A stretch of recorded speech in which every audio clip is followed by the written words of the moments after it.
All right. What's up, Jared? How are you? I'm doing well, man. How are you? Doing really good. I appreciate you coming on and everything. Happy to be here. Yeah.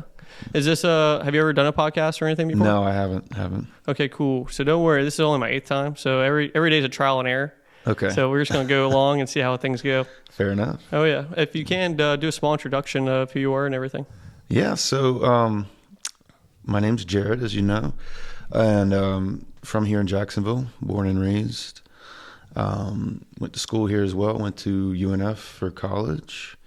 And I've always been interested in music, so that's kind of been my thing. And went to school for that originally, switched majors, worked a little bit in finance, and then just went into music full time. It's what I'm doing right now. Mm. So, yeah.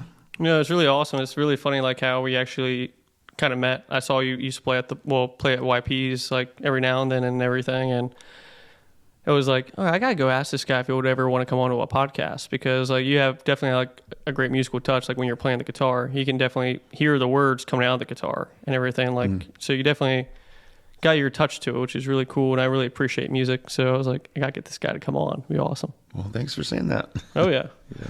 No, and so like how long have you been playing music? I know you said you were going to school for it too and everything, but yeah. So. I started playing guitar when I was around 12 or so, and I'm 37 now. Yeah. So, and I took lessons when I got into high school. Started taking lessons pretty seriously, like middle of high school. Before that, I played tuba in middle school. Oh wow, that's really cool. Started out playing the recorder in elementary school, so that's kind of where I got started. And I'm like, I think I like this, Yeah. So kind of continued from there. But yeah, it's been almost a lifelong thing. I kind of got started listening to music with my dad. He's a musician as well. Oh really? What does he play? He plays piano. Okay. And he actually also played tuba in college as well. There's something about the tuba, man. That's really awesome. Yeah. It's quite an instrument, man. I don't play it now. I haven't played it in years. But yeah, it's definitely, it's big. Yeah, no, it definitely is. Yeah, that thing is crazy. It's like, whoa, man, that kind of threw me off. I used to play the alto sax. Okay. So I played for a couple years and everything. I was in the school band, but I was in the advanced band, if that makes sense. They had like 2 different ranks of it and stuff like that, and it was really fun. It kind of reminds you more of like the flute, kind of like the way how you play it and everything. It's very similar and stuff, and something about horns and the way how you play kind of sounds like it'd be like a trumpet, like almost in a way, like if that makes sense. Like we just do like one string at a time, it just sounds like a horn going off. Yeah for sure. I mean, the tuba though is for me was very different because I was playing bass stuff, so bass lines, more foundational. But yeah, it was funny. You speaking of alto sax, when I started out in middle school band, they, I asked my dad. I was like, "What do you think would be a good instrument to start out with?" And he's like, "Maybe tenor sax would be good because." The fingerings there, if you learn that, it can transfer to a lot of other instruments, like you said, like the flute and other reed instruments and so forth. And so I had my, head set on that originally. And we were going through, first day of class in 6th grade. And the band director was like, well, we've got everybody, so, we got enough of this instrument, but we got to have somebody to play tuba. Yeah. Nobody wants to play tuba. I was like, all right, I'll do it. And that's kind of, Well, that kind of works out because your dad did it and everything. So you got to he kind of, I guess, really show you the ropes pretty like early and everything too. So you got pretty advanced from it. Yeah. But no, that's really cool. Because like the reason why I like brass instruments, especially like when I used to go see like Trey Anastasio a lot, he used to have this really good saxophonist in the band named James Casey. And passed away like over cancer and everything a couple of years ago. But them two would just be like, I felt like they were battling the whole entire time. It's like when you say like a saxophone can kind of blend to other things, you know what I mean? Like I like to whistle a lot, so it kind of works out. So it's kind of funny. And that's really cool that your dad played the piano and everything also. So like, did you ever pick up the piano or anything? I didn't. When I was going to school for music at UNF, you know, everybody has to take what's called class piano, which is beginner piano, and so I did that for, you know, I was in music program for 3 semesters, so I took 3 semesters of class piano and 1 semester of jazz piano, which is like just a very beginning, you know, stuff. But didn't really mess with it after that. Yeah. But yeah, I love listening to it. I've always loved like the sound of the organ, especially. And I just kind of grew up listening to music in general because of my dad, you know, riding around in his truck. And, you know, he was in a band called Glass Camels. Oh, okay. Which is a local like Grateful Dead tribute band. Oh, really? Yeah. So I just grew up listening to all that music. And then plus a lot of other stuff too. So that's freaking awesome, because like the pianists that always play in the Dead and everything were always one of the best pianists I ever get to like watch on YouTube. You know what I mean? Obviously I didn't get to really see them play live. But like that's really neat because I don't know, it's like something about like the Grateful Dead. And I remember you covered I forget what song you covered that night when my dad and I were there. But so did you grow up playing the Dead and everything with your dad because he would always play it? I didn't, you know, good question.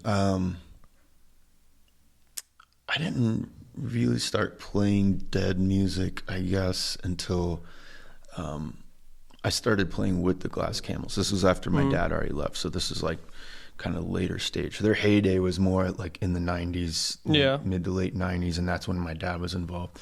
But much later, I guess in the 2010s, I got involved and started playing, so I started learning more of their songs. But just because all of that music was already in my head, it really wasn't much trouble to start learning some tunes. And the way, you know, what first drew me to guitar was listening to Jerry Garcia play.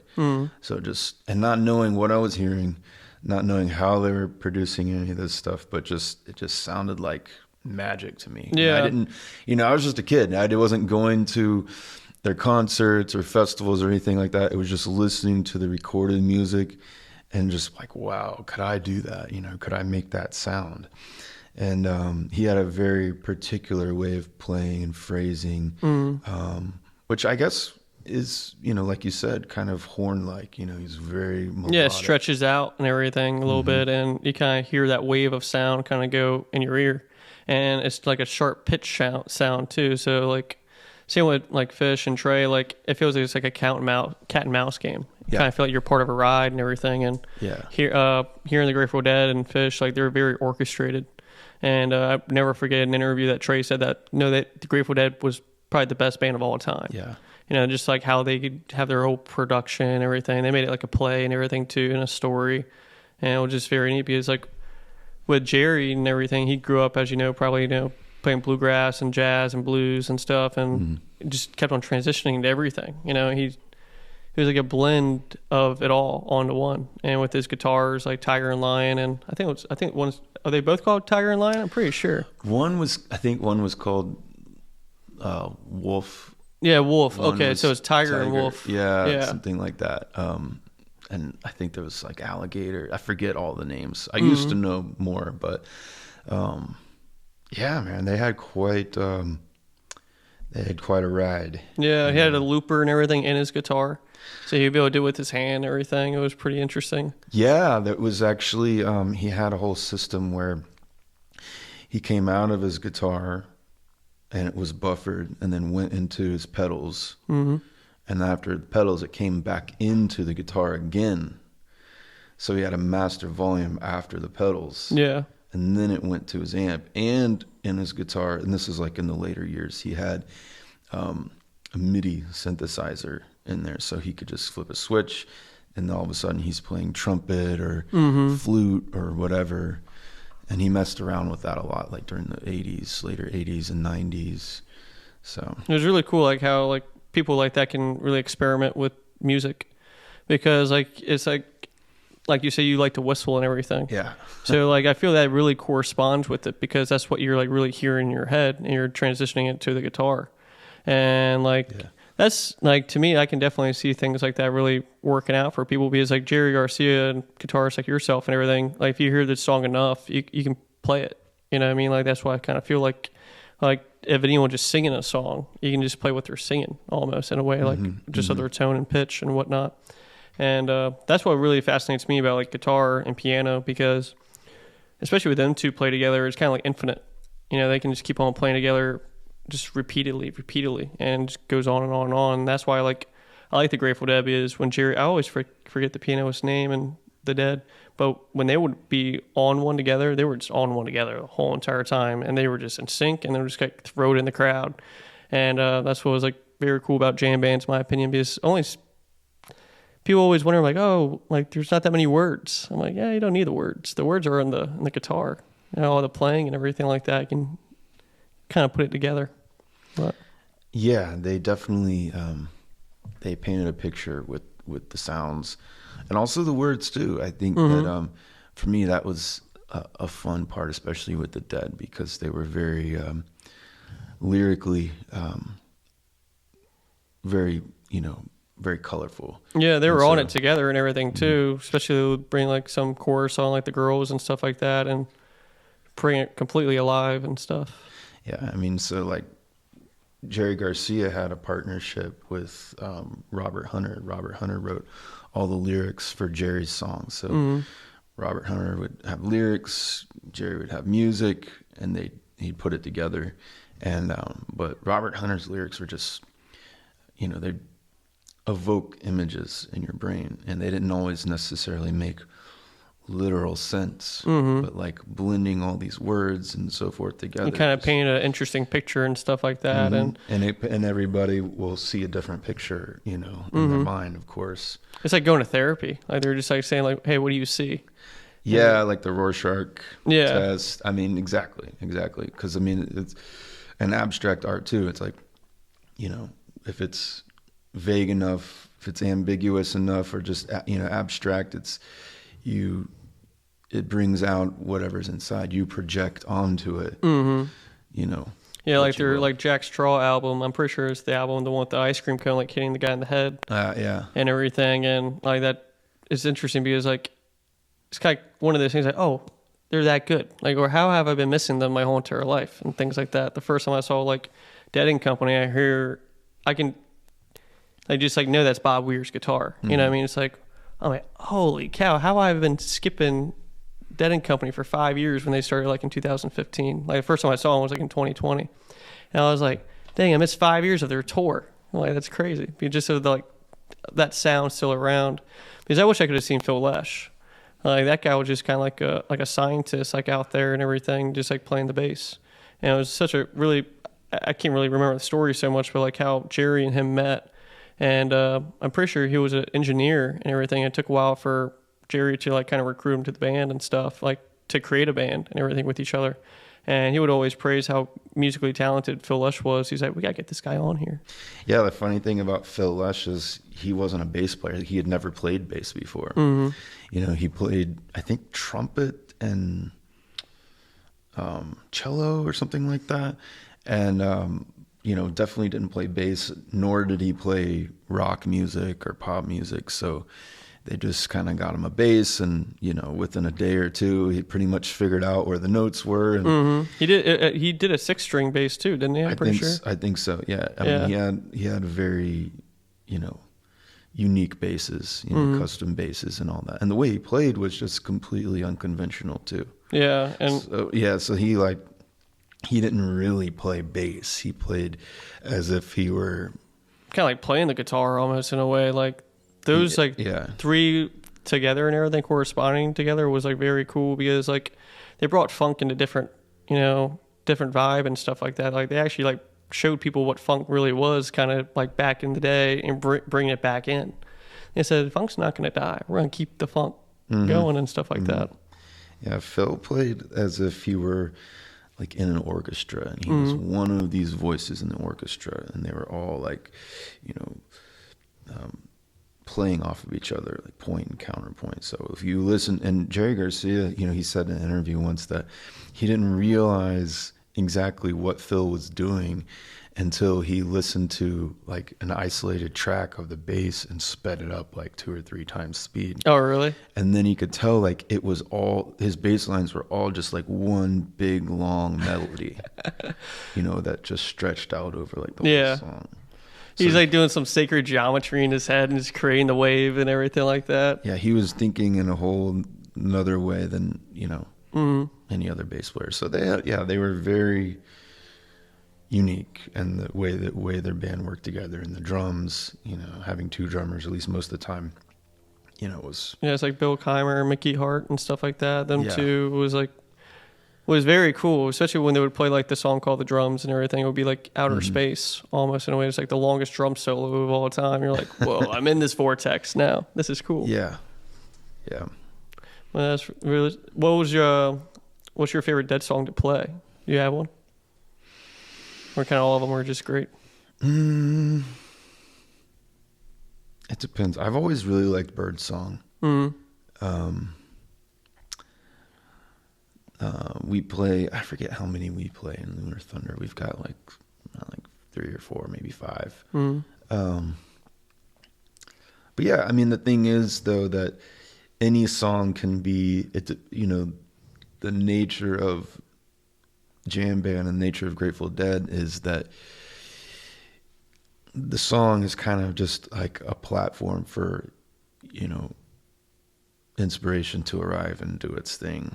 So, you know, the way you play a song one night is not going to be the way you play it another night, at least in that context. Yeah, it's like a different buildup of things and everything too. Yeah, you could have your favorite Bird song, your favorite Eyes of the World, or your favorite Franklin's Tower, or like, wow, that for whatever reason that just everything came together on that particular performance of that song. But there are some songs that I just really like, you know, that the chord progressions, the lyrics, they're just really, you know, well done. Yeah, like Saturday Night was always one of my go-tos and stuff, especially like seeing that live and everything, like on a Saturday night, say, oh yeah, one more Saturday night, like let's do this. And even like Jack Straw, because I used to wear like a straw hat all the time, and people used to call me like Jack Straw or Straw Boy, just like walking on the boardwalk and everything. It was like, all right, I guess that song fits me a little bit, but it's that's cool. Yeah, speaking of great songs, well-written songs, that's definitely one. Yeah. Like, lyrics, music, everything. It's got the energy. It's got they just had this whole, I don't know, like mythological vibe too, you know, bringing in a lot of the American West and gambling and, you know, Western dramas and all that kind of stuff that, you know, the American mythology, you know. It's definitely my go-to song to show people who the Dead is, because like there's nothing that can be like better as an introduction for the Dead for that song, because it really shows you like really who they are and really what they can do outside of that too. Yeah. And that's what's so different about them. They just did everything, you know. Even like Ween is like all over the place and everything too. Like they created a country album. It's like, what, you guys created a country album? That's just like wild. Yeah. But like, what are you working on right now with the band and stuff? Like, y'all have any fun projects going on? Like working on close to the summertime too and everything? Well, you know, right now we're just trying to get gigs booked and keep working. We're working on incorporating new material, you know, into what we're playing. So, you know, want to get some rehearsals in and kind of polish some stuff, work on some new music. Like one of the things that is going on right now is our drummer, Sean Taunton. He's recently started doing solo gigs. Now he's a drummer. He's always played guitar, at least to some extent, since I've known him, which has been for, gosh, I don't know, maybe 15 years or something like that, but 10, 15. But he's, you know, he started playing solo gigs on guitar, which is a big step for him. And so he's had to learn like 40 songs, like in a week or something. Because we had this gig, I think at my place, where it was a duo gig. And they decided that they were going to cut the duos and only do solos during the week. So he either had to like give the gig up, cut the pay in half, or do it himself. So he's like, all right, well, I guess I'm going to figure out how to do this myself.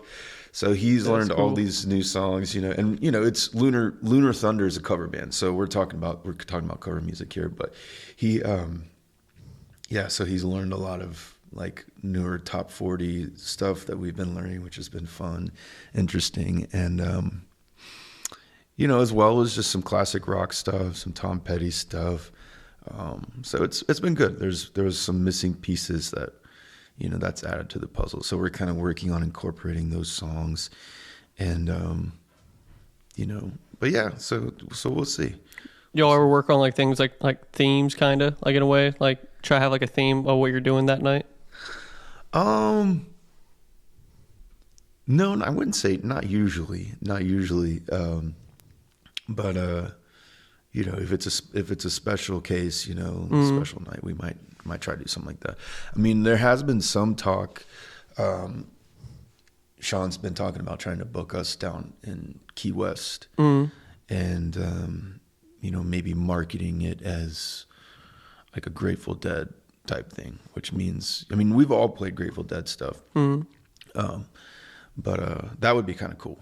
Because we've got a handful of tunes that we have in our set list, but that would be kind of cool to do that. I mean, because they're Sean Taunton, Shane Platten's a bass player. They're both incredible musicians, so it'd be cool to hear them, just go wild on some Dead stuff. Yeah. Yeah, I would definitely recommend it. Like y'all definitely have a great sound, and I think like y'all could definitely go around for a while and stuff like that, and just have fun with it. Yeah.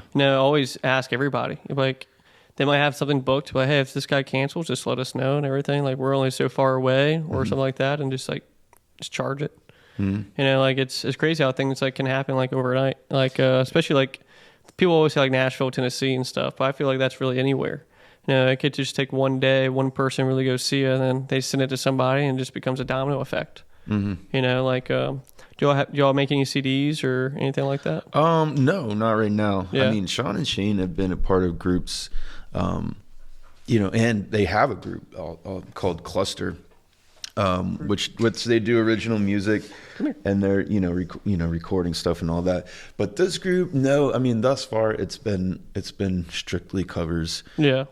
We've talked about possibly doing original music, but yeah, not at this point. I said definitely do your covers all the time. Yeah. But try to get like one CD, and just like always have that one CD at the bar and everything to sell. Yeah. And it might be the same CD for years. You know what I mean? But at least it's always that one. Like when I used to listen to Goose all the time, they would always have that one CD forever. And then they started, it takes time and everything to produce your own songs and stuff, especially like people used to see Fish as like a cover band and everything because he used to cover a lot of songs, but now they finally filled up enough songs of their own. They don't need to cover so many, but it gets crazy when they do cover a song because everyone misses that. My opinion, I think they do. Yeah, I mean, similar thing with Grateful Dead. I mean, they started out playing covers. Started out basically as a blues band, and even like all throughout their career, they played covers. Yeah, and some people don't even know that some of their songs were covers because they became more well known for doing them themselves, or they rearranged them, or just did the whole song to make it their own. But they definitely had a lot of respect and admiration for the American Songbook and other artists, and like Jerry Garcia band, for example. He did a lot of covers in that band. Oh, his band was awesome. Like I don't know, something about like when he was always doing his other side groups and everything, especially with the guy who would play mandolin with him. Yeah. I forget his name, but man. David Grisman. Yeah. Oh my gosh. Like them two together was so cool. They even made like a kids album and stuff like that. I was like, what? Just like, okay. Yeah. That's really neat. Yeah. But yeah, he was a big fan of, like you could see in Jerry Garcia band, he did a lot of Bob Dylan covers. And they played together too at like Madison Square Garden once before, right? Yeah, they did, and well, I'm not sure exactly where, but they actually had a brief period. I don't know when this was, where they went on kind of tour together. Yeah, he came on tour with them and stuff like that. And so it's interesting. Like them two, I think, and Fish, I probably played Madison Square Garden more than anybody. Like all of them and stuff like that. And I forget what the other guy's name is, but Man, my brain's I'm terrible with names. Me Names too. with all Me songs. too. And it's like the worst thing in the world. But so that's why like I was surprised I would like actually try to make a podcast because I'm like, man, if I can't remember a person's name, if I can't remember like a song name, so but I like the band. No, I was thinking about that before this. I'm gonna have all this stuff to say. I'm not gonna remember anything. But you know, hey, it is what it is. You do your best, and you know. But yeah, I mean, Widespread Panic was also a cover band. Started out as a cover band. And, still do covers, so it's definitely a thing, and it's cool when you can hear somebody do that and they just bring out a whole nother side of the song that you never saw before. Or maybe it's a song that you never would have really paid attention to. That's something that some people tell us. They're like, yeah, I've never, there's this one song we do called Seminole Wind, which is by John Anderson, who's a country guy from like the early 90s, I think. And anyways, it was just like a pop country song, and then from the early '90s, so it was that kind of lane.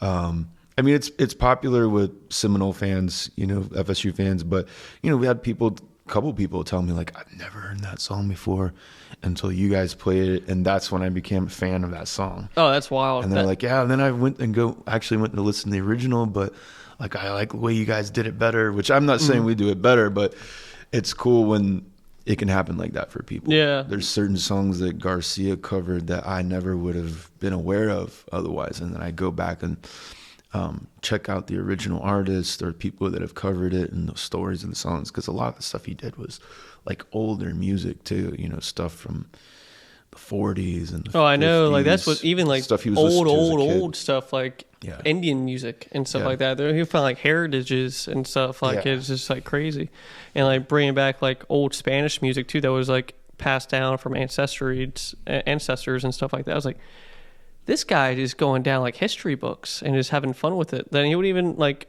they would throw some like political things like in their songs too and everything, but sneak it in.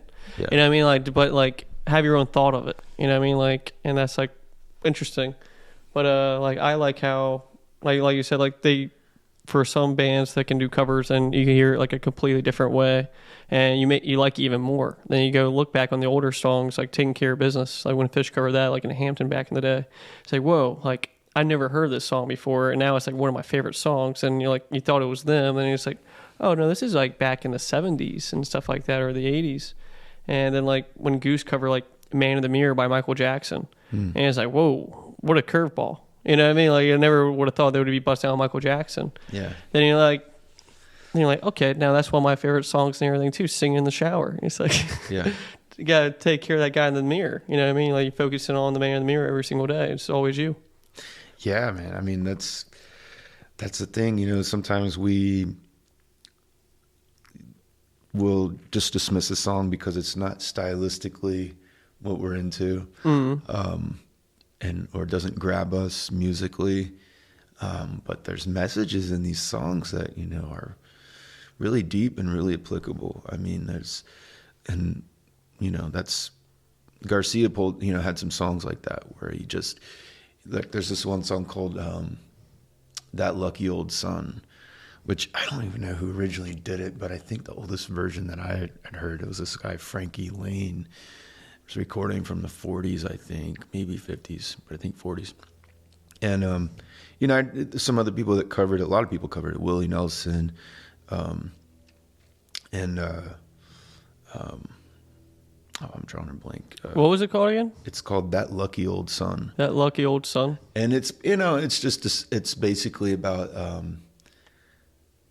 this guy that, works all day and busts his butt and just has he's talking about fighting with his wife and working for his kids and just but that lucky old son has got nothing to do but roll around heaven all day. And he's just it's basically he's like praying to God and just like, man, life is so hard and that and when you listen to other versions of the song, it's it's kind of it's a little fast, it's a little campy sounding, But man, when you hear Jerry Garcia's version, he slows it way down, which that's kind of their thing. But Yeah. and he just milks all this emotion out of it. And it's like, man, you can just really hear this guy crying and moaning, and like, it's yeah. So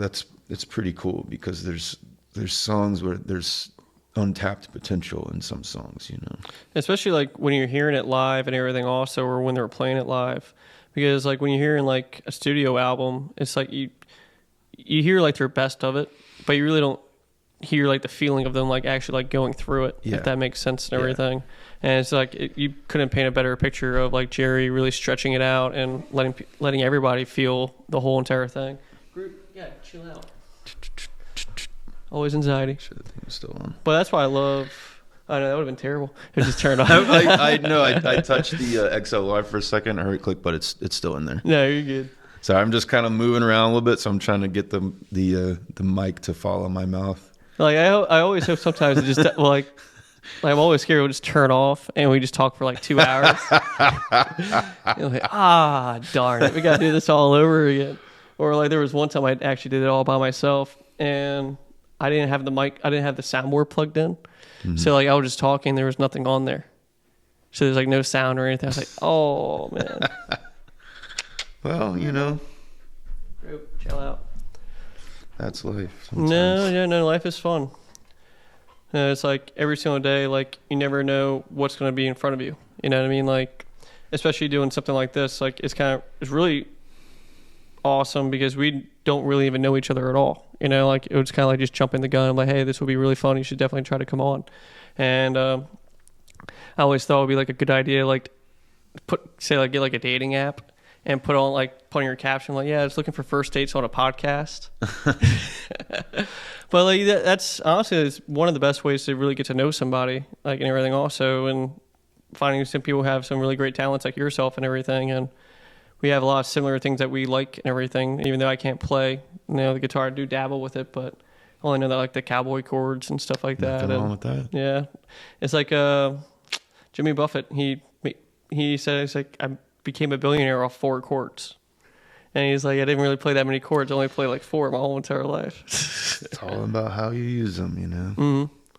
And like the guy was a party the whole entire time. Like Jimmy Buffett was like one of my favorite people to watch and listen to, especially like listening to all of his older stuff and watching like him playing like in South Florida, like they're pulling up on the boats and everything, and just completely different. Yeah. And like when he passed away, like Mickey Hart said, cheers to all the parrot heads. You know, we all had something in common. We were the deadheads and the parrot heads. Yeah. And that's what's so great about music, and that's why I like going to concerts and music festivals and stuff, because it gives you time to get away. You know, I mean, you don't focus on the things that you're going through every single day, like work and everything, and you just branch off. And that's why I always try to bring people along part of the ride, because they see me enjoying it a lot, and they're like, it can't be that good. And then they do go like, okay, that was a lot better than I thought. I was like, oh yeah, a lot better than you thought. But just things like that, because like, you never know who you're going to meet at concerts too. I meet like one of the best people. I met this guy who was like 74 years old at a Peach Music Festival, and he was helping me sneak into VIP back and forth all day long. And he actually kind of inspired me to get into insurance and stuff, because he had his own insurance company and started it when he was like 24. And so instead of like really driving around, what I used to do doing real estate, it was so hard for me to take a break. You know, like, or if I had a showing or had a person who wanted to go under contract and there was a music festival that's coming up this weekend that I had planned for months, and they wanted me to go try to sell my house. It's like, yeah, it's hard. Mm-hmm. But that's why I got away from it. You know, I just put a lot of miles in my car. Now I don't have, none of the miles just stopped. You know, it's kind of cool. But what did you, so you say you were into financing and everything. What did you do with financing? Yeah, so I went to UNF. I ended up getting a finance degree, minored in economics and geography, technically. And so I worked for Deutsche Bank for about 2 years-ish.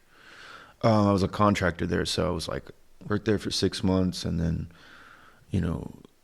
then it was like they laid me off for a little bit, and they brought me back for like another year and a half, something like that.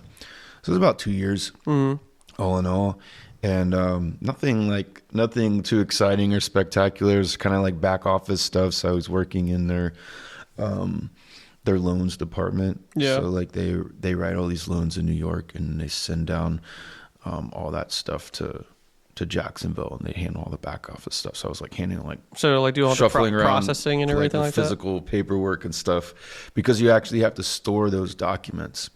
So they'll and all these deals, all these loans were like either commercial loans or jumbo loans. So they were. They sign all this stuff in New York, and then they would send the paperwork out in Jacksonville. And then basically we had to like file all that stuff, because there's certain stuff like with original signatures, mortgages, and certain documents that you have to keep physically on file. Yeah. They have a vault like with actual filing cabinets and stuff like that. And so I did that for a little bit, and then I worked in this other group called Collateral Management and Valuations, which was dealt with like derivatives and certain financial products and relationships that the bank had with another bank. And so it was it was a little bit more complicated stuff. So it was like learn how to it was so crazy when I got in there, because like nobody that I was talking to really knew what was going on. They were just trying to like, what buttons do we push at what time to make this report happen and give it to this person? Don't know what we're doing, but we're gonna. But we're programmed. We're gonna do it right. Don't ask too many questions and that kind of thing. So that was like, I don't know. That was like, it was like 3 or 6 months.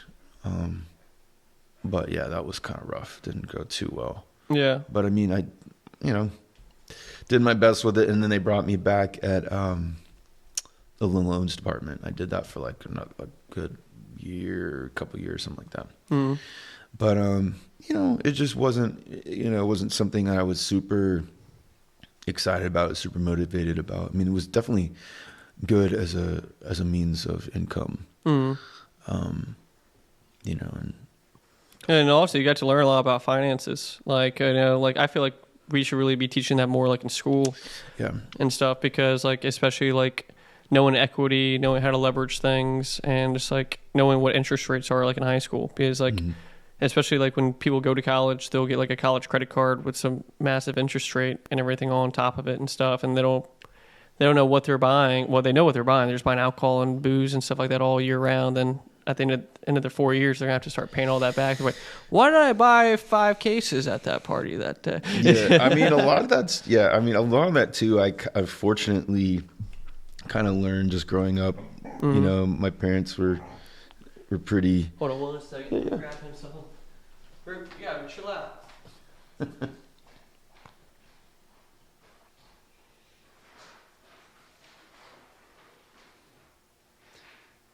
Getting him a treat. Yeah. Give him the liver. I forgot I have this coffee here. Sit. But I think that's really awesome, because I was getting my mortgage license and everything, and it was kind of hard to do it in between, like with my job and studying for it and stuff. I still have to take the test again. I failed it once. I got a 69. I got to get 75 to do, like, to get your mortgage license. Yeah. But no, that's why I think we should be really teaching that more, like in schools and stuff, like financing and stuff. Yeah, it's and a lot of, I mean, you kind of hope that you learn some of that stuff growing up, from your parents and whatnot. And like, fortunately, especially my mom was very like frugal, very like, had a budget, like balanced her checkbook, all these things. Yeah. I'm not saying like I got all of that 100%. You got the basics. I got enough to like understand that, okay, you got, you should save, and, you should be responsible with your money and this and that. And just, not to be wasteful and things like that. So those are some principles. I mean, and you don't even need a finance degree to necessarily know that. And Yeah. And by the way, I wouldn't call myself like some kind of financial expert or anything. Like I've never gotten, even though I studied finance, and so I studied, all that stuff. I never found myself like taking an interest in like investing or, I'd rather have somebody else like handle that kind of, it just wasn't something that was like, I really like this. I want to start trading and stuff like that. For better or worse, it was one of those things that I was like, I went to school for it. I learned about it. I liked economics. I liked, just understanding incentives and kind of what, how things work, because you realize how many, you can watch politicians on either side and realize, how much smoke they're blowing, Oh yeah, no, nowadays I can read them clear as day how they dance around a question. Like it's kind of interesting. It's like they say something and like, okay, well, you didn't answer that question, or when they say I didn't buy that today, that doesn't mean you didn't buy it yesterday. You know what I mean? Like things like that. I'm like, okay, I see how you word things and everything, and that's what like politics very fascinates me, because it is kind of like a sport now, almost in a way, because we have these two major sides, and I feel like before 2020, it was like people were kind of like mellow about it, but then after the 2020 election, there was like a big social divide almost in a way, where we're finally kind of getting back to normal, if that makes sense. There's always going to be a social divide, but like it just doesn't matter at the end of the day for arguing and stuff like that. It's all psychology, and that's something that I've kind of gotten into over the past 4 or 5 years or so, and I see it a lot. Like people project onto different politicians same way on either side. When you see so I got into Carl Jung, this psychiatrist from the first part of the 20th century, and he talks a lot about the shadow and shadow projection, and what that basically has to do with is it deals with like your dark side, essentially. The part of your personality that you don't recognize, that you've kind of repressed, stuff that growing up, your parents told you, like, that's, we don't do that around here. That's inappropriate behavior, or that's whatever. And so you kind of repress it. It's still a part of you, and it still comes out from time to time. Anyways, the way he said that you can identify your shadow is like, look at the things that really upset you, like that don't, not even just upset you. Yeah, what like, triggers you kind of in really ways. Get under your skin, that just makes you like, your skin crawl. And really, really angers you. And that's your shadow. Like that behavior that you're repulsed by is actually you. Yeah. It's the part of you. It's like the light's actually getting shown on you, and you can't hide behind your shadow. It's like right there and everything also kind of. Yeah. And so he's saying, like, when you get upset at somebody else, and that's you projecting your own shadow onto them. I got to check out this book. Yeah. Carl Jung has written a lot of stuff. I mean, he was born in like 1875, so he was, he started young. He was a contemporary of Sigmund Freud, a little bit younger. He was like his student, his protege, basically. And then he parted ways with Freud, and like, took some things from him, had the utmost respect, but then kind of went in his own universe. And still today, like the stuff that he got into isn't really, touched in modern psychology for the most part. But there are certain things like the shadow, projection. He came up with the idea of the concept of the persona, introvert, extrovert, like very basic things that are so basic that they don't realize, how much of a contribution he's made. But there's a lot of stuff that, people sort of shut the door on, like, yeah, that's kind of a little out there. We don't want to deal with that. But anyways, back to the politics thing. Like, I see that a lot. And we can come back to Carl Jung, but I see that a lot. And you know, you just go on social media on Facebook and you see how angry and upset people can get. And it's like, I think I know what's going on there. You know, Yeah. I think, you know, you could start to see people's own shadows. And it's something that, you know, it's something that they would be unconscious of. They would be completely unaware of. Like, that's in me, you know. And usually it's only people that are really close to that person that they know that about them. That like, oh, that when they get triggered, they can do this or that. They kind of know that they did something wrong and everything too. Yeah. Like it's kind of funny, like especially like when you see people like commenting on like the videos of clips, like say like from the debates and stuff, like, and you see how angry some people get and get triggered from certain things. And it's like they wouldn't do that in real life, but they do it so easily, like on their phone. And it's like how they say you can never really tell a joke on a phone, like through text and stuff. But like, because everyone would always take it the wrong way. Yeah. And it just looks like the light's flashing right on them for like whatever they're feeling with their thumbs, because they're thinking that's what's in their brain. They're getting triggered that fast. It's like, whoa. I'm like, nowadays I just kind of laugh it all off. And like, because like, you can only do so much of the things like that you can say, especially like for politicians, because like they're going to try to grab something what you said from anything, and they're going to try to run away from it and stuff like that. Like the Elon Musk thing, like when he was doing like the salute. Did you see that? Yeah. Yeah, it was like everyone was like calling him like a Nazi and stuff. And like then you see like all, but they didn't show all the ones like that the Democrats were doing like all year long. They were all doing it. They were all just like, my heart goes out to you. And it's like, okay. Well, you know, Hitler is like one of the biggest vessels, if you will, for the projection of our shadows. You know, he's like considered like the ultimate evil. But you know, the truth is that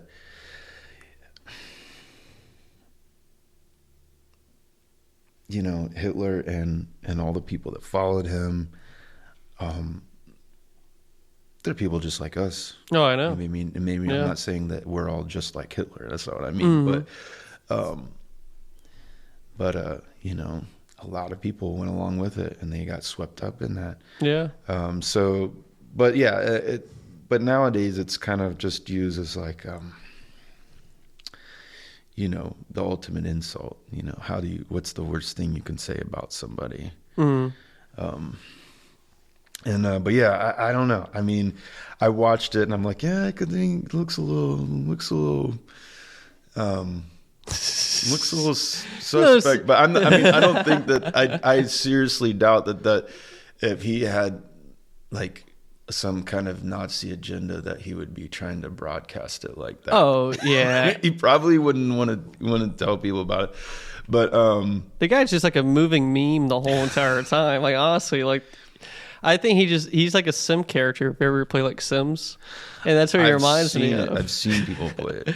Yeah, the guy just like dancing like just like and stops. Huh. And it's just hilarious. But yeah, but I mean, again, I don't know. I'm not a psychologist, you know. I think he's like probably one of the only people we can't read, because like he's just in his own little world the whole entire time. Like yeah. He's probably the smartest guy one of the smartest guys. There's a guy who got 200 IQ recently and stuff like that. I saw like an interview and everything of him. I forget his name, but I think I know who you're talking about. Guy was like absolutely insane. Like how he can break down like about God and everything too. And like if people can't believe in God and they're listening to a guy who has a 200 IQ, I'm like, okay, this guy might be onto something here. You know, like someone has to exist out there. And like he broke it down very, very well. Well, I think Elon had like a 160 IQ. Then like Jordan Peterson had like a 145 or something like that. Like my IQ is probably like 80. You know.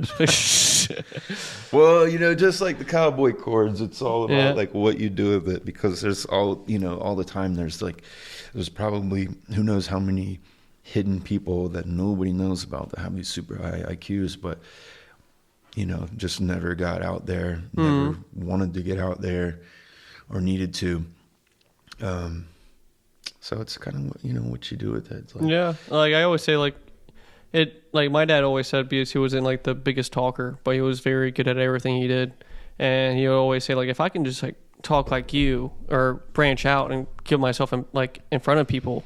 He was like, I'll be like a billionaire. And I'm like, yeah, but I'm like the opposite. So it's kind of like, I like just talking to people. Like I don't look for things like to grab onto or anything like that. I just grab onto like, oh, that's very fascinating. You know what I mean? Like I get caught interest in everything almost. And that's why I like watching podcasts and like to watch like old things about like archaeology and stuff, is everything fascinates me about everything. You know, like it's just, life is just so beautiful in my opinion, and like meeting people and knowing what they do and what they're working towards, and just figure out like what we're all going to do next and everything, and just keep it all moving at the same exact time. And I don't know, I just kind of ramble on and just have fun with it. Yeah, I mean, for sure, man. Like so the archaeology thing, what interests you there? Well, actually, one of the things was growing up, like learning a lot about Atlantis and like the center of the earth. Like it was interesting because the guy who wrote, the Book of Atlantis, he wrote the same book, To the Journey to the Center of the Earth and stuff.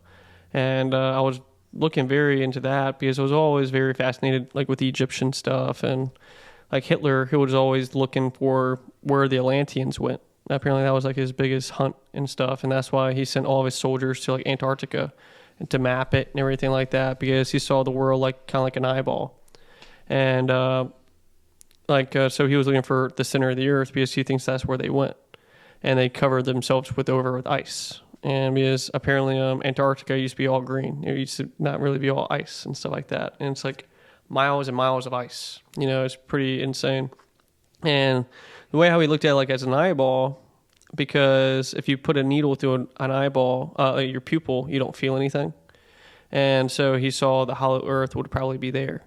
But then he saw like the veins in the eyes could also mean like there could be access through caves and everything to where it was. Because it's just very interesting because everyone always thinks that like we're the most advanced we've ever been. And I think there was a blank history that we all started completely over, and like 100 years, and we just had to start all over. But there's still a small bit of people who are just super advanced somewhere. And I think that's what it is. Everyone always wants to talk about like people in outer space. But like, what about the people who are like in our ocean? You know what I mean? Like, what if there's like an underwater cave underneath there?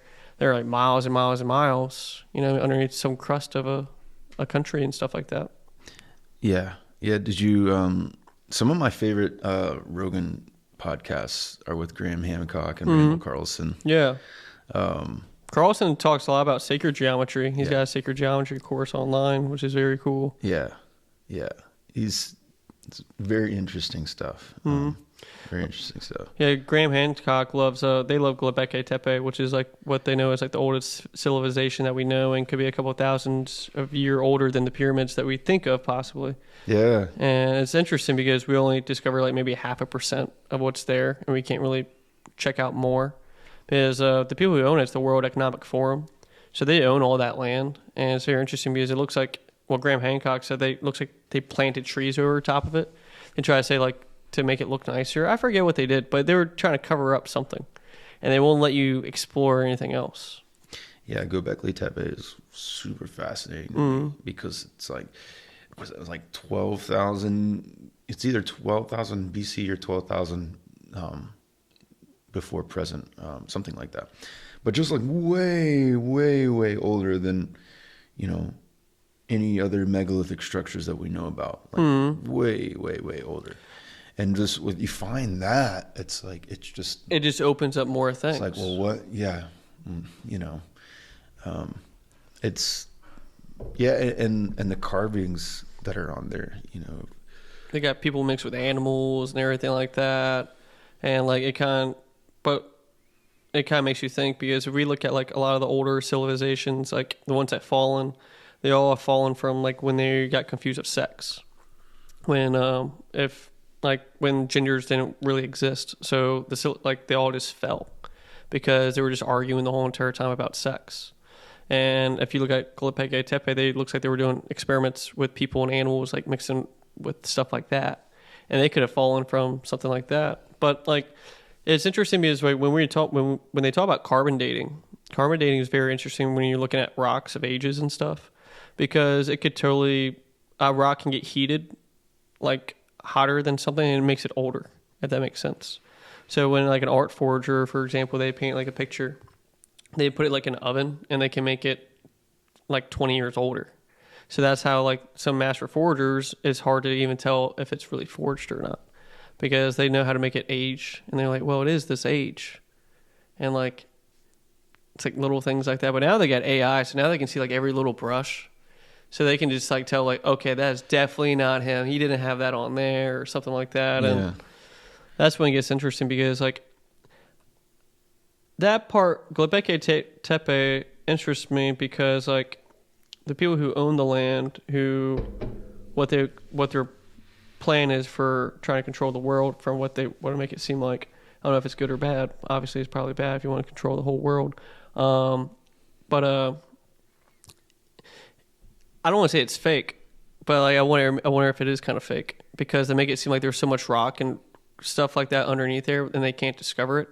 And they only put this like one little piece there to make them question things. And yeah, I think I heard something about like they're not allowing any excavation for, I don't know how long, but a long time. Yeah, probably like over 100 years. Yeah, and I think the official reason is that they don't, when they excavate stuff, naturally they're destroying things around it. And so they're like, well, if we wait long enough, we'll have the technology in place to where we won't have to be so invasive, and we'll be able to actually learn more, which, makes sense. But yeah, it is very interesting, because it just stops at that point. And there's other sites around it that are just as old, even older.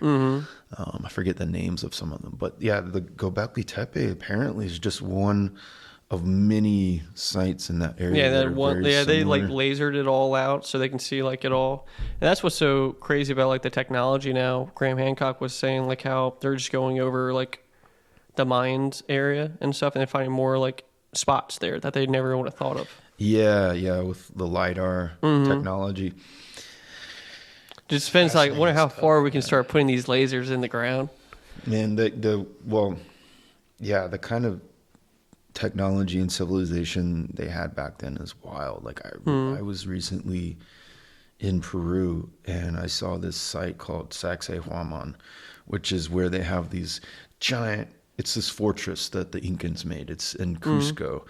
And it was like this fortress that kind of protected the city of Cusco. And, it just has these giant stones.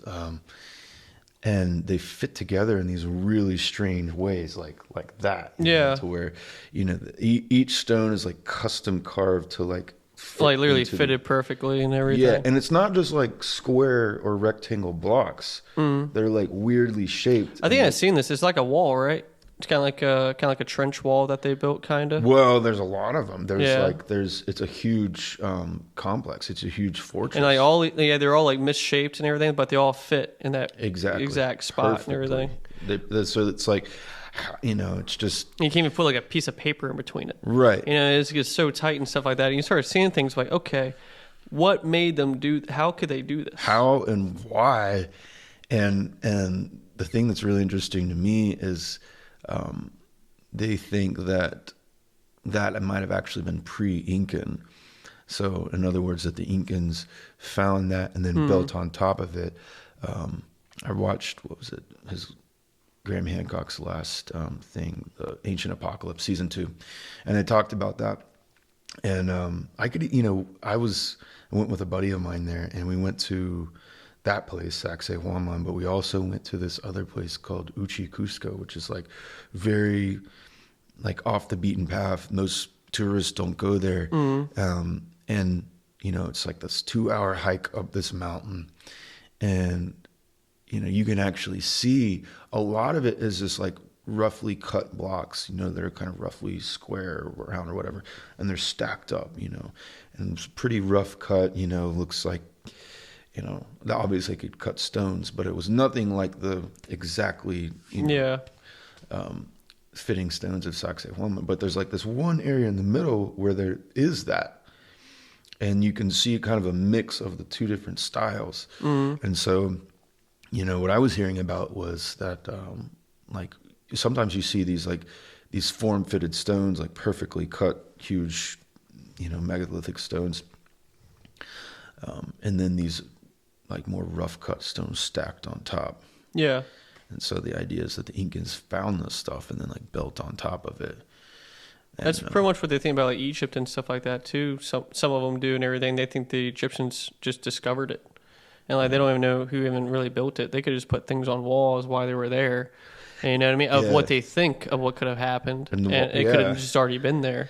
And the wild thing is, it seems like their technology, you know, went downhill over time. Mm-hmm. In other words, like it like dropped. It just like like the most impressive structures are the oldest ones, mm-hmm. and then you can see like after that they were trying to copy it and like, you know, just became like degraded copies of time. Like they know like the Sphinx's head is not the same as like what the body was and stuff like mm-hmm. that, and now they're actually redoing the feet of the Sphinx's feet and stuff like that and repairing it. And apparently, like they shouldn't be like touching it at all. You know what I mean? Like you're messing around with like old stuff, and it's probably gonna make it worse because like nothing will be as perfect as it was from before. Mm-hmm. Because the head of the Sphinx that's on there now, it's nowhere near what the size was gonna be. It doesn't even fit the body. Like, and the Sphinx's body was all one piece, which was very interesting because people would think like they put it together, but no, it was all one solid piece from before. And everything, and a lot of people think that there's a hidden library underneath like the left paw of the Sphinx and stuff, and you see some people try and get underneath there to get like arrested, and there was even like a thing like on top of the Sphinx head to go under. Apparently it could be like a way to get in, and it'd be kind of interesting to check out. Like everyone always talks about like the library, I think, of Alexandria, you know, like with everything was in there, like all of our past history stuff and everything, and just they burnt it down. Just randomly burned down all ancient history and all in that one library. Yeah, it's endlessly fascinating, man. Mm-hmm. Like, and you mentioned sacred geometry, earlier, and it's not something I know a ton about, but intuitively I have this sense that, you know, these people were tapping into something that, you know, we don't necessarily understand or have ready access to today. Mm-hmm. It's definitely like its own like formulas and a lot of things, because like sacred geometry is like, say for example, like a guy and a girl. A girl's got a little more curvy features than like a guy's like got more straight features. Mm-hmm. So like a girl is very good at multitasking. A guy is always getting one thing done at most of the time, one thing done at a time, and one thing done, like, you know, like one block. Yeah.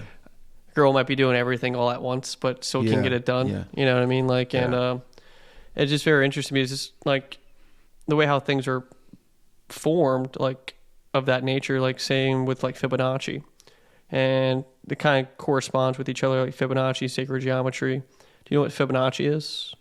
Yeah, not exactly mathematically, but it's like the sequence of like how everything grows, mm-hmm. like all in the mm-hmm. same pattern. And it's just like a spiral with like a right angle in between it, kind of like in a way. Yeah. And it's just kind of funny because like if everything's that very similar, how everything grows, like your skin, your nails, how it comes out of a seed, and how your hair grows and everything too, and springs out, just kind of like makes you really think like, okay, obviously there was someone who created of that, like of a designer of some way, and made it so like everything is connected. If that makes sense. Because I feel like we're all connected in every single way, like even like us with plants and stuff like that. Like when you take shrooms, you're like, whoa, that thing is alive. Like, and then you think like, well, why would I cut that down? Why would I burn it? You know what I mean? Like to survive. You know what I mean? Like everything kind of builds off everything off each other. Because even like when you create a fire, you know, it produces oxygen, which is almost produces life. And that's why I just see like everything is kind of like alive almost in a way, and you're also never really alone all the time. I feel like the universe is always going to be with you no matter what. And if you correspond with it, like Nikola Tesla's, one of his things he said, he's like, if you want to master life, you master the numbers 369. And it just, I still want to learn more about it. I don't know hardly anything about it for me to be able to try to explain it. But it was very interesting, like of how he said 369.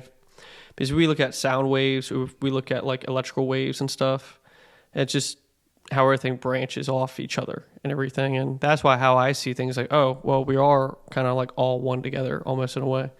And I don't know. That's why I like things like that, because like you never know. Everything's just infinite. You know, that's why I like it's interesting because like my birthday is like on Pi Day, so it's like infinite numbers. So like my brain thoughts are just like infinite. I just forget what I think of next, and it's like, all right, here we go.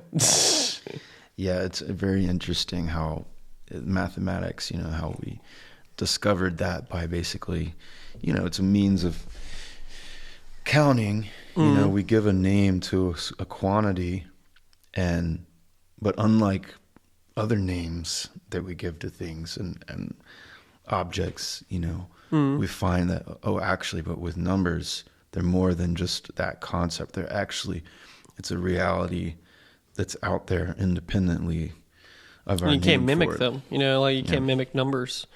And like, that's what like the craziest thing is, like they've always been around. And I like how you said like when we discover them, because like people always see like the Pythagorean theorem, like Pythagoras, they think he invented that, but he just like discovered the mathematical formulas and stuff like that, how they kind of all work together. Then same like with Fibonacci, the guy who founded Fibonacci, he found it from a Native American woman and brought it back to like Europe and everything and took it as his own. But it was really someone else who showed it to him, like the Native Americans. And that's what's so crazy about it, because like someone who didn't have like education, you know, just like that, for example, like, but people in Europe that did, they had like things of writings and whatnot, but like the natives just live off the land and had their own way of communicating and writing things down and connecting with the universe, because they didn't have people telling them the news. You know what I mean? Like people, like this was on Friday, they're selling newspapers like in Europe somewhere. Native Americans, for doing that, they were just like listening to the sky. Yeah, that's what's so crazy about it. Yeah, they didn't. Yeah, but they had ways of knowing things that are different than the way we know things. Like science is a way of knowing things. You know, philosophy is a way of knowing things. But yeah, they had different ways of knowing things, like ways of predicting the weather, ways of knowing the migration patterns of the animals they were hunting, the shifting of the seasons, when to grow and or when to plant and when to harvest. You know, they had ways of knowing, you know, who stole what from whom and what, and you know, that was a function of shamans in a lot of these societies, was like finding out these things, and somehow they had access to this network of information that you know, is kind of transcends the physical world. Well, they always talk about like sky people and everything like that too, like some of the tribes do, and it kind of reminds you like of like the Book of Enoch and stuff, like the Watchers and everything like that, and it just feels like the people who would be like, say, like angels or people who are aliens or something like that, like talk to the Native Americans, because they were probably more their type of people compared to like the people in Europe, if that makes sense. Like they rather would talk to like a third world country instead of go like talk to someone else. I mean, and they, you know, they did. I would, you know, as you said, talk to. They did. There was people that they did talk to in Europe. Like there was a period of time, I think, like was it like the 1400s, where like alchemy and hermeticism was pretty popular. What's the guy's name? I'm forgetting it. But yeah, there was some people that, you know, and like kings and queens that consulted these people, and who supposedly talked to angels and got information. If I think of the guy's name, I'll mention it. But that's like, you know, that thread was kind of always there. Yeah. And the Europeans, it sort of started with like the Catholic, like the church and everything too would do a lot, and the kings and queens for a lot of cultures. They said like the gold and the crown and the jewels and stuff like that would be able to help them communicate with another people from a different realm, and like, if that makes sense, or like different dimension. But it's something with like the metals and stuff like that would actually create a frequency for you to like this might be getting really deep now, but like it can change like the lens of your eyes. Say for example, like the vibration of your eyes will make you see something else. No, yeah. I mean, well, and that's the thing too. Like you look at why do we have this fascination with diamonds, and you know something about the refraction of the light, the way it twinkles. It's like it's almost like it's kind of like hypnotizing you almost in a way. Like it's like it's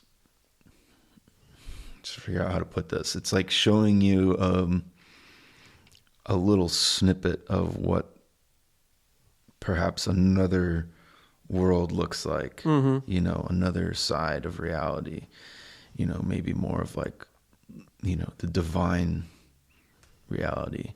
Yeah. They always say like kind of like mirrors. It's kind of like being like a room full of mirrors and stuff. Like, when you're looking at like a diamond and everything, because like, it's kind of like your own like room of mirrors. If that makes sense. Yeah, and it's like it's that, and then you know, depending on how it's facing and your orientation to it, it shines all these different colors in your eye, and it's just it's something that we can't really. It's almost like a waterfall or something, you know. It's a very complex thing that we can't really. We can't really reduce into like one word. Like if you look at a waterfall, for example, it's not just one object. It's like a, you know, what you might call a hyperdimensional object. It's a process, and you can't, you know, you can take a picture of it, a snapshot of it, but that's not really what it is. It's something that's always happening all the time, and always changing. You can't really grasp it like I could grasp this, you know. And so it's pointing to something that's, you know, more, you know, of a higher dimensional quality.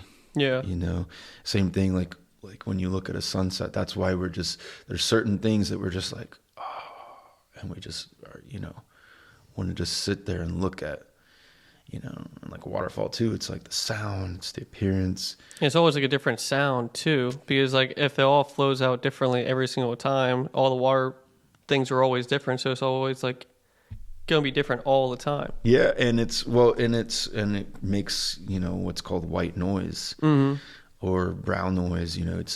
And you know, that's a lot of people use that to meditate, or to kind of like get into other states of consciousness, you know, the sound of rushing water, or even being at the beach and hearing the sound of the ocean.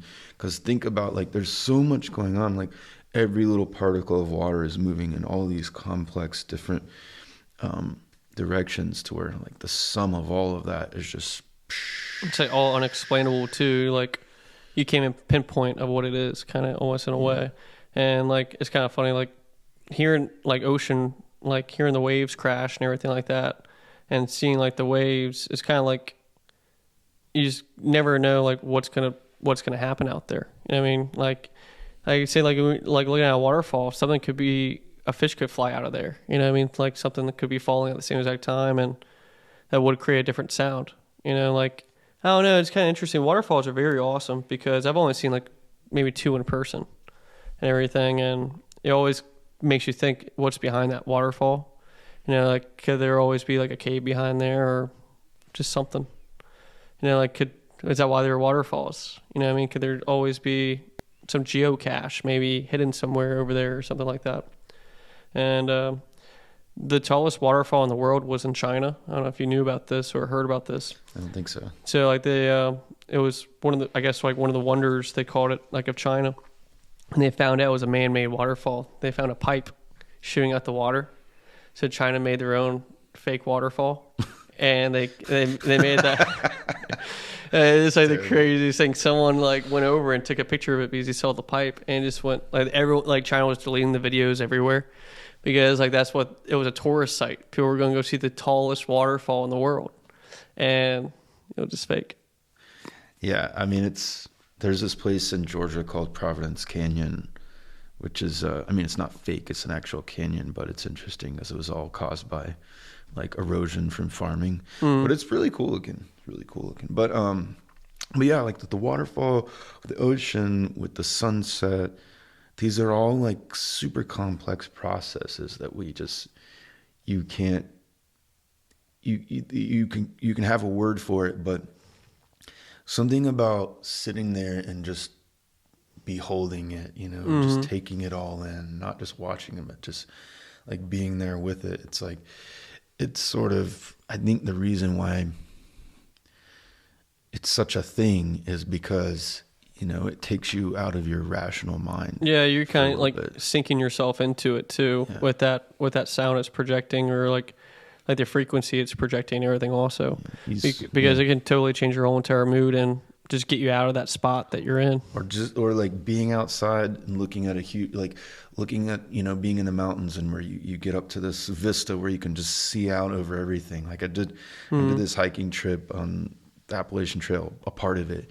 And they have this one, I forget the name of the mountain, but they have this one like watchtower where you can go up and it's looking around, and it's just like, it scared me to death, like walking up these steps up there, because there's this rickety thing, and you're just like at the top of the world up there. And it's just like, you see those videos of like the like Asian people that are like climbing up the side of a mountain, and they're like shaking and scared, hanging on, like, because it was like that. And I was like, that's crazy. I got all the way to the top of this thing. I mean, it was nothing like that, but it was, for me, it was still like, you know, I'm not usually afraid of heights, and I get up there and I just look around, and had this element of being scary, but also just being like, oh my God, I can't believe this is real. Like, because you can see so far, and it's just everywhere you look is all these mountains and trees, and you can just see out forever. And it's something about it that's just like beyond words, you know, because your rational mind can't grab it, can't reduce it down to anything. It's just, but it looks smaller, but it's not, because it's just like, it's all there like a picture. Yeah. And it's like, you can't wrap your mind around it. You know, there's no way to, you know, anyways, it was like, to me, it was just literally awesome. It was like, awe really means like kind of fear inducing, but also just like you're, you know, just marveling at it at the same time. Yeah. So it's that experience right there is just, you know, I think we need more of that. Oh, 100%. We crowd ourselves in these small little, you know, areas, these cities and cars and everything else, and, you know, but and people don't know, like, it's even really out. Like, they know it's out there, but they don't know how to feel about it until they really go see it. You know what I mean? Like, that's like the biggest thing. I always thought Colorado was very cool until I went to go see it, and I was like, well, this is one of the most beautiful places of all time.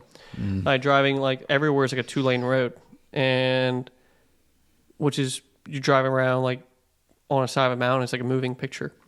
You know, like the time that I went with one of my really good friends, and it was awesome because her and I were driving to Aspen, and we saw like these very, very beautiful trees like changing to orange to yellow, kind of. So it was just going into that season, like going into fall and everything, and I never thought I was ever going to be seeing colors like that. You know, like, it was like literally looking at a highlighter on a mountain. It's like, and she had to tell me to stop looking off to the side and everything all the time, because I was like, I can't just like not look. It's just like so cool. Yeah. And then like something about mountains, you know, like they have like the springs, hot springs and stuff. And we went to one that was like really cool. Like, just to think that like you're somewhere that's very cold, and you have this like hot spring that's going over like 110 degrees, like all the time, 24/7. And it was crazy because when we were walking down, we're like wearing our bathing suits and holding a towel and just freezing our asses off, just like walking down shivering. And I was like, this walk back is going to be terrible. It's going to be the worst walk of all time back, because you're thinking that you're going to be cold and wet walking back. And you're in the hot spring for like maybe an hour or something. And your body is like, doesn't even feel the cold when you're walking out. It's like, it didn't make any sense whatsoever at all. It's like you literally cooked yourself and you're not going to feel it. And I'm a wimp towards cold. I always say I like the cold because I like doing ice baths and everything like that. big fan of Wim Hof. I don't know if you ever check him out at all. Yeah. He's one of my inspirations of doing like breathing exercises and doing a lot of ice baths and pushing yourself a little bit further and further every single time. Because when I got it like into ice baths, I was doing it in Virginia Beach, and it'll get down to like the 20s sometimes. And so I bought like a portable ice bath that was like kind of like a Mylar one, and it was only like $45. And my buddy Adam and I would do it sometimes. And my roommate Alex. You know, what's funny because I got the water down to like 27 degrees once. And I just had to break the ice and stuff on top of it. And I kept on dumping more ice in it too. So like things like that, like to see how long you would do it. And I would watch videos of people doing it and see how long they would be in it. And it's kind of funny because you're watching like a no sound video, but you're watching like their feeling the whole entire time. Like seeing someone jump out within 20 seconds or seeing someone stay in it their first time for like 3 minutes. And in my head, I was like, well, I feel like I mentally prepared myself for this. You know, like the first time I did, I got down to like maybe 34 degrees, I think, or something like that. I was in it for like 5 minutes. I was like, okay, I did it. I did it past 3 minutes because everyone always says, you just got to at least do 3 minutes. I was like, oh, I got to do 4 or 5. And I just put like a Fish song on, and I just waited when the song was over. Yeah, it's not the best recommendation to do, to put a Fish song on because you never know when it's going to end. Because I played a Goose song once. I was gonna say you're just like stuck. Hope it's not like a 13-minute song or something, you know. Well, that's what I did for. I did this. My brother-in-law is a ice bath. He got one before he sold his house. The guy who bought his house bought everything. Bought his like sauna, his ice bath. He's like, oh, this is paradise. I'm a doctor. I want all this. And but we used to go in it all the time, and his could go down to I think 40 degrees or at 38, but I was in at 40, and I was in at almost 20 minutes. I was in at 18 minutes, and I was just shaking out. Like when I got out, I was shaking for like an hour. I was shivering for a whole hour and everything like that. But we were drinking, so like we just got back home from the bars, and John and I were like, yeah, let's get an ice bath. Then he went in it first. Then I was like, yeah, let me put this song on. And after that song, it ended, another song came on, and that song was like 12 minutes. And the other song was like 5 minutes. So I was like, John's like, you gotta get out of there, man. You've been in there for like 19 minutes. I was like, my mom was like, you get out of there. My goal was like, well, if I'm already in here this long, I won't be here for 30 minutes. And they wouldn't let me do it. They just pulled me out. So the first time you did it, you were able to do 3 minutes? Yeah, it was like 4.5 minutes, I think. Had you ever done anything like that before, like cold showers or? Yeah, probably a couple cold showers, but not like it wouldn't get that cold. Yeah. No, I think when you're taking your first shower, when it's like 20, 30 degrees out, like I think the coldest it'll get in your pipes are like 50 degrees. If I remember right, when I was doing research on it. But I did some things like jump in the ocean sometimes, but not anything like that. Not like staying in. Yeah, I've not done an ice bath before, but it's something I've been very interested to try. I think it's one of the best things. Yeah. Like I said, I'm a very wimp towards the cold. But it's something about knowing that like you're going to be in that thing. You have to be in that thing for 3 minutes. Well, you don't have to, but like that's your goal. You know what I mean? Like nothing is facing you besides yourself of getting in and out and everything. So I don't know. I might be skinny and whatnot, but I like to push myself to like really high limits and things. And it's kind of interesting because you never know what could happen. Because they used to say all the time, if you're in freezing cold water for over 3 to 4 minutes, like 3 to 4 minutes, now at 5 minutes, you would get hyperthermia. And Wim Hof totally destroyed that theory because he's like swimming in complete ice for like 30 minutes. He was in an ice bath for 2 hours once, just like for shits and giggles. And I was like, I want to do something like that. Like I can see myself being in one for an hour, just push myself through there, because it is interesting because you do put yourself in a meditation state of, say, like listening to birds when you're outside, of hearing things like the wind and stuff like that, or doing it at night and looking at the stars and just kind of just being in sync. And you don't feel it at all. So you're not like, if you move around, you're going to get cold. But if you just like put yourself in a statue state and you're just focused and on nothing else. Mm-hmm. Then you make a movement and you're like, oh shit, there it is. It's too cold right there. Yeah. Interesting. And always have I always say always have your elbows up, because if you have your arms in, then you keep cold water not from going in your armpit, so it tricks you a little bit, so you kind of feel like breathing like kind of flapping. So you always like kind of try to keep it up high and everything, and try to keep yourself exposed as much as possible, because it will take you out of that state, if that makes sense.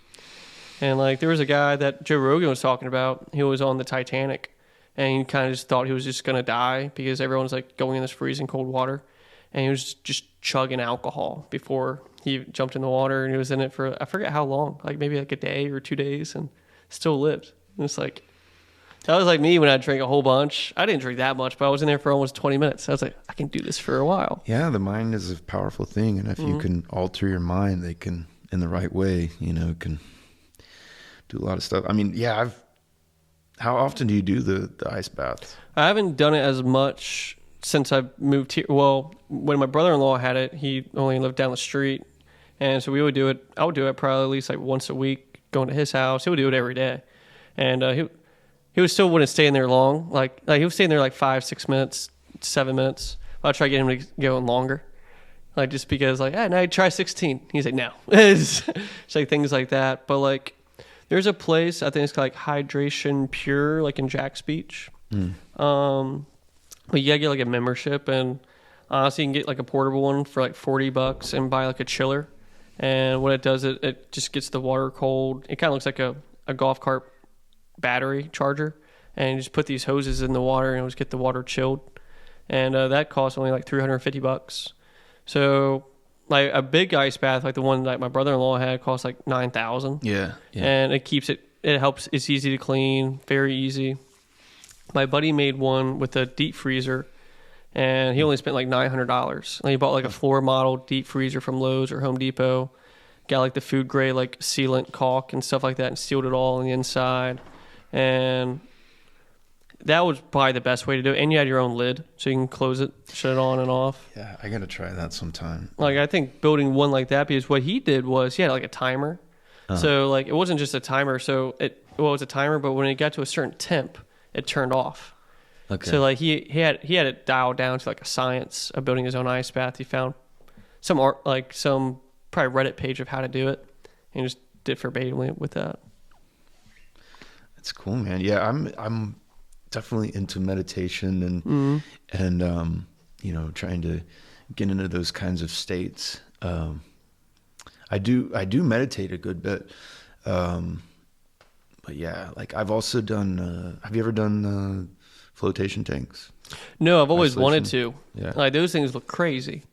Like Yeah. it literally feels like you're flying and stuff, or like floating, and yeah. it's like a lot of salt water that yeah. helps you float. Yeah, I mean, there's this place that I've gone to a few times in Riverside. It's called Be Still Float Studio, and you know, they have these basically like, it's like a pool. You know, the ones I have never done the pod thing where it has the lid that closes, but it's like a big, you know, it's like a big bathtub thing, big enough to where you can stretch your arms and your legs out, and yeah, it's just, you know, you go in there and it's filled with this salt water, and the temperature of the water it's like body temp, right? it's body temp, ideally. And, you know, ideally, you know, they have it pretty well closed off, you know, sound wise.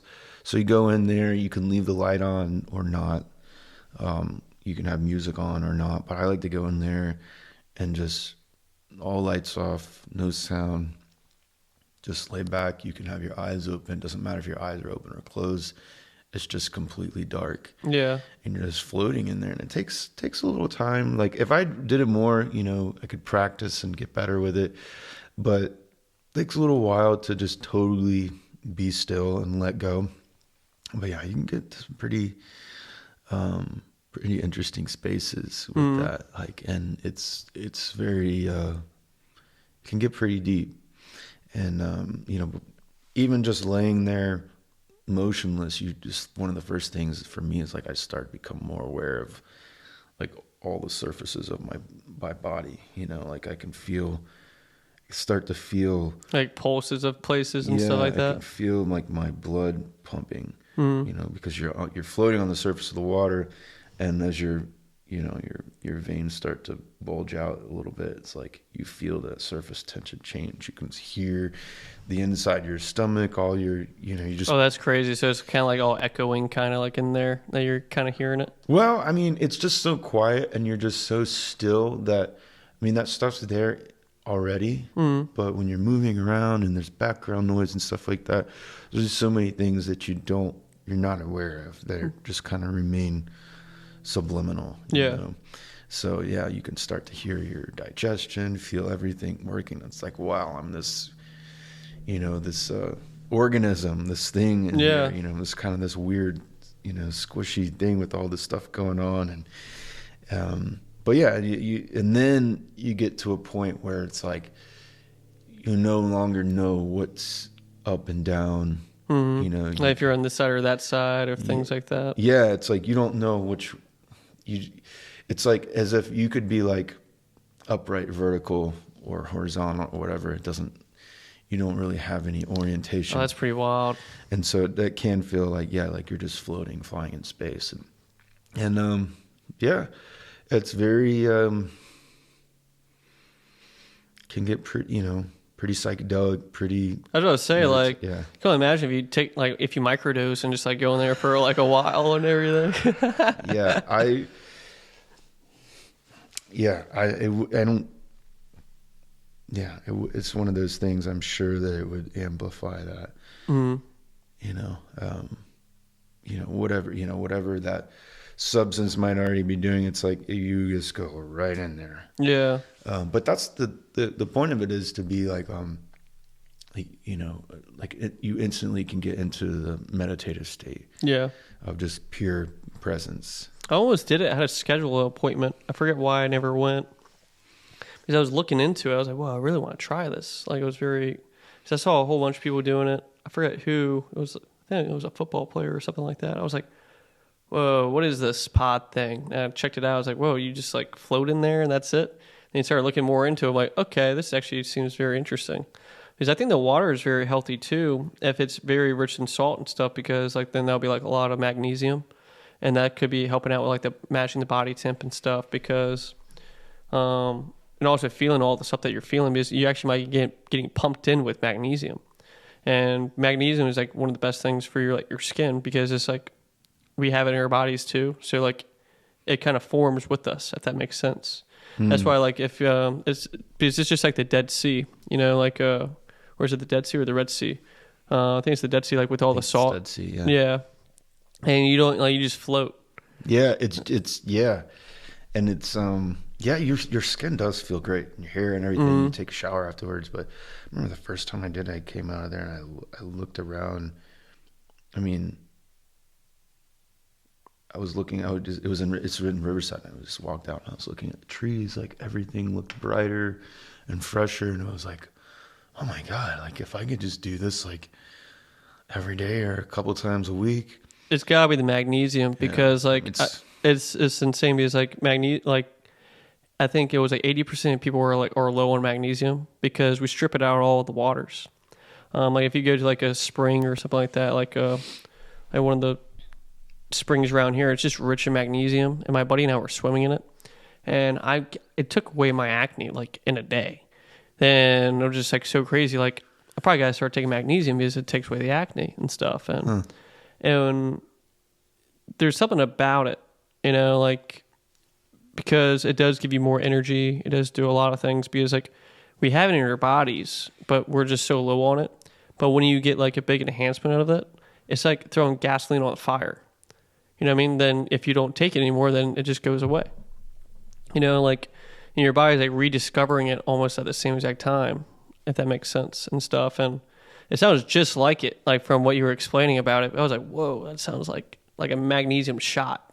There's definitely that, which is amazing, but then like just the meditation part of it too, like that's, I mean, and not every time has been as profound as like, the first one or any others. I mean, like anything, it depends, like, just like if you're going to meditate or whatever, it's like depends on your mindset going in there, and a lot of things. Yeah. And then, when you first do it, you kind of have to get used to like, did I bump up against the wall, or do I have like a little cut on my leg? And because that can burn, but usually that goes away after a few minutes. So you just have to get settled in there. But I imagine like it's a little pricey to do, at least for me, on a regular basis. But I mean, it's worth it at least to try it. Yeah. But it's. Or if we can make our own. Or how much salt you can just throw in there. Just make I'm your sure own. you could. I'm sure you could.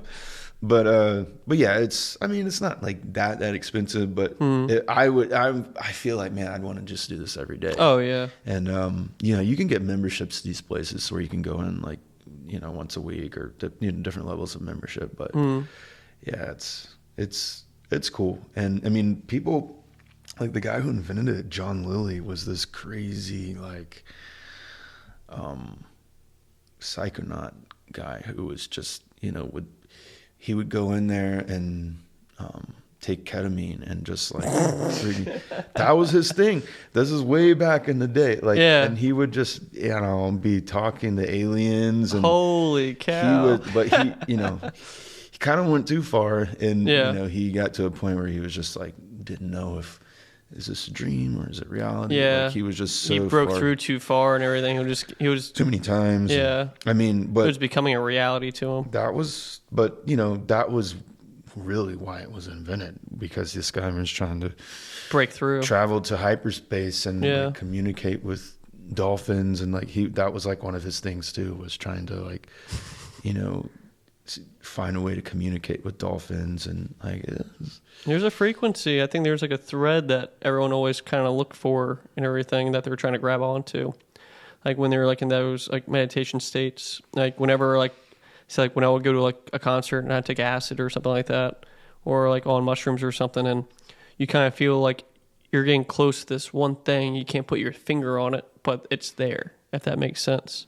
And like the Grateful Dead, they would always they apparently used to experiment with like thumbprints, like crystallize acid to a thumbprint, and they would do that, and they would just be like, you can't even get up, pretty much. Like, yeah, I mean, I've never done that, but I've heard that's you can just go for like days and weeks, and just yeah, I don't do acid anymore, thank goodness. I only do mushrooms. So like mushrooms are always good, because like the reason why I think mushrooms are better than anything else, because it actually helps produce oxygen to the brain, and that's what produces like these chemicals like in the brain too. But it's a mixture of that. So like when you take them, you start yawning at first, like, why am I getting so tired? But that's when it's starting to kick in, because it's producing the oxygen up there. And a lot of people have seen like a lot of amazing benefits of it from like, from microdosing and from cancer research and stuff like that, because it's reducing a lot of stress. It's kind of like accepting like what could happen, and like if it happens, it happens. And for some odd reason, like when they have that acceptance, it like sometimes it just kind of goes away, because stress is what causes cancer and everything also. Like when people just say always think about negative things, or like it causes my acne all the time, because I'm always thinking about something. So it's like, how can I get rid of this? Well, I've done everything, and the leading thing to acne is always stress. And it's like, damn. Also dermatox mites, but that's a different story. But yeah, I mean, this is this getting in some territory that it's something I've been really interested in for the past, since COVID hit. That's kind of when I started reading Carl Jung and getting into meditation and, different states of consciousness. And, yeah, man, it's a whole, I mean, psychedelics is like the telescope or the microscope for science, is like this. That's what psychedelics is for psychology. Yeah. Like Albert Hoffman was the one who created LSD and everything, and kind of created on accident in a way and stuff, and dropped on his hand. And that's when they created Bicycle Day.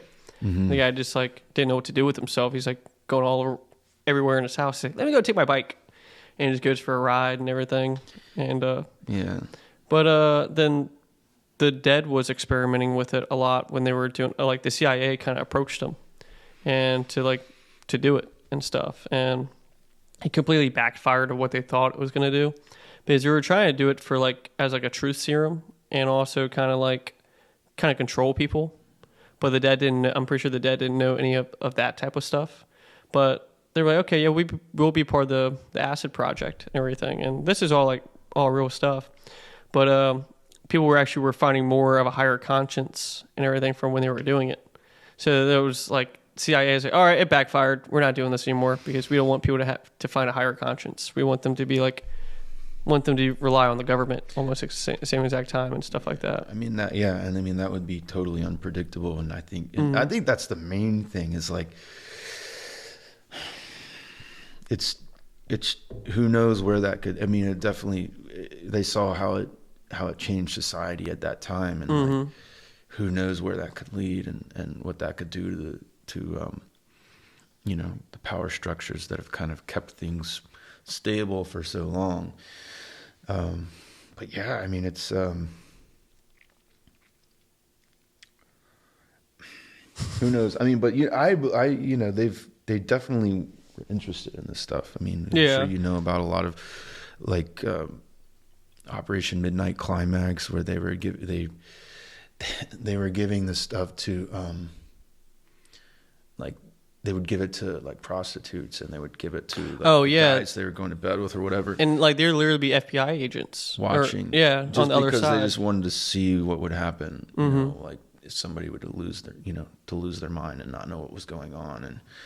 And but the government has been experimenting with all this kind of stuff, like remote viewing, for example, Project Stargate, where they were using these people to view different enemy targets and even on Mars too. People were doing remote viewing on Mars and stuff, and it's crazy because the people who were very good at it, they were 80% right, 70 to 80% right all the time. Yeah, and they were trying to train their own operatives and everything like that to try to learn it, but it was very hard to teach. You couldn't just teach someone it. They thought they were doing it, but the ones that they taught, they say they were 20% right. Things like that. But it is kind of like I said, it's like a thread that they're grabbing onto. They can see it, and I think what mushrooms, well, especially mushrooms, acid definitely does it too. Also, but I think mushrooms more of how it does the oxygen thing. But it opens up these neuro pathways that say from example what you were saying earlier, when someone will be playing a song and then you never heard it that way. And the same thing with taking psychedelics, you might not have felt it that way of how you said it to something to somebody before, or the way how you say things, or the way how you hear things. Oh, I never would have projected it that way, or how I could have felt it that way. That's why people get so emotional, because they're oh man, I'm the biggest asshole of all time. I've always been like this, and it becomes an awakening for them. It's I gotta change my ways. You know what I mean? They see their shadow. Exactly. That's what's so crazy about it, because they see how that person reacted to them when they would say it to them. Whoa, I didn't mean it like that. I am so sorry. I always try to take things as a joke. But some people just see it completely other way around, because that's why I say you can't tell a joke through a text. Unless the person really knows that you're joking and you're always having fun with them. But yeah, good luck with that. 9 times out of 10, you're going to fail. Well, that's how I see things. And especially there was one time we're at my friend Flan's house, and all of us were on mushrooms, and we're all playing music, and they're really good amateur guitarists, and we just really had fun time, and I was playing the drums. And I mean, I would never play the drums like I did that one night. And I don't know if they'll ever remember it or anything like that, but I was in sync, and I could never play the drums. And I was playing the drums. I was this is crazy. Then I tried to play the next day because I slept at his house. It's nowhere near the feeling what I was feeling before. I felt like I was an octopus before, and just I had the beat, and it just wasn't there. So it makes you think can you build muscle memory from that, from doing it? You know what I mean? Because it stops a strict holding yourself back from something. It feels you're always when you're say this, when you try and learn something, it's kind of walking on glass because you don't know what you're doing, and you're just you're just cutting that thread and you're just letting it go. And I don't know. That's why I see with Old Fish, Old Jerry, and like you see like how spun out they're in their head, like while they're just like playing like that. And they're just like just going in the whole entire time, and they're playing exactly what they're hearing in their head, and they might not ever play like that ever again because like their adrenaline's so high. Like you see like old Fish from like 92, 93, like Trey is just like a mad scientist back there, you know, like he just going so far ahead of what the band's even playing. Like even Mike Gordon said, like once I remember watching the video, he said, "I think you played too many notes or something like that, like last night." And Trey's like, "Who cares?" You know what I mean? It was like, damn. It's like, all right. That's a good answer. You know what I mean? It's like, I don't think you played enough or something like that. You know, like it was things like that was very cool. Yeah, you know, from my understanding, what we know now about psychedelics is that they used to think, oh, it's like it must be supercharging some part of your brain or this or that. But actually what they found by looking at brain scans is that it's shutting off a part of your brain. Yeah. It's like muting your, what's called the default mode network. So in doing that, somehow pretty much makes you hyper focus on this other thing. Well, it just like opens you up to stuff that was getting crowded out before by your default mode network, by language and all the programming that we receive through culture. It's all of a sudden you're able to start processing another level of reality. And you see a lot of parallels, throughout history, this whole idea. I mean, the whole reason I got interested in this in the first place was I heard this podcast. It was called Radio Lab. And they had this podcast on the Good Friday experiment, which was, I think, at Harvard Divinity School. And it was Timothy Leary and Richard Alpert, who later became Ram Dass, and some other people. And they took these Divinity School students, and it was on Good Friday, and they had a group of them. Half of them took psilocybin, which is the compound in mushrooms. Yeah. And half of them took nothing. Control group, placebo. So they do like a placebo? Okay. And they did this experiment in the basement of their chapel there as the minister was giving a sermon on Good Friday. And they actually had the sermon being pumped down into the basement where they all were while this was going on. And I forget the exact numbers, but it was like 9 out of 10 or 8 out of 10 or something like that rated it as, one of the most important, profound experiences of their lives. And they had this whole scale of the spiritual experience, what qualifies as spiritual experience. And pretty much all of them that took it, except for maybe one, checked all these boxes off or whatever. And interestingly, like, I think almost all of them too ended up becoming ministers, which makes sense. They're in divinity school or whatever. Yeah. But, so to me, like, that podcast was like, what is this? Like, because I went to the only thing I knew about that was like when I was in Dare as a kid. And they talk about hallucinogens being, you see things that aren't there. Yeah. And all of a sudden now they're talking about, eliciting a spiritual experience. I was like, that sounds fascinating. Yeah. That is something like, I wasn't like in a hurry to go out and do this, but I was like one day, in the right circumstance, like, and, maybe a year, maybe that same year, I saw this documentary on Netflix called DMT, the Spirit Molecule. And that was what Joe Rogan was like, basically was kind of the host or whatever of that program. And these people were just talking about all these experiences that they had. And I was like, what is that? Oh, it's wild. I've done it like what? 5 times. And Well, like one time I did on accident and everything. It was like one of the most mind blowing things of all time. And so, I mean, everything about that was like,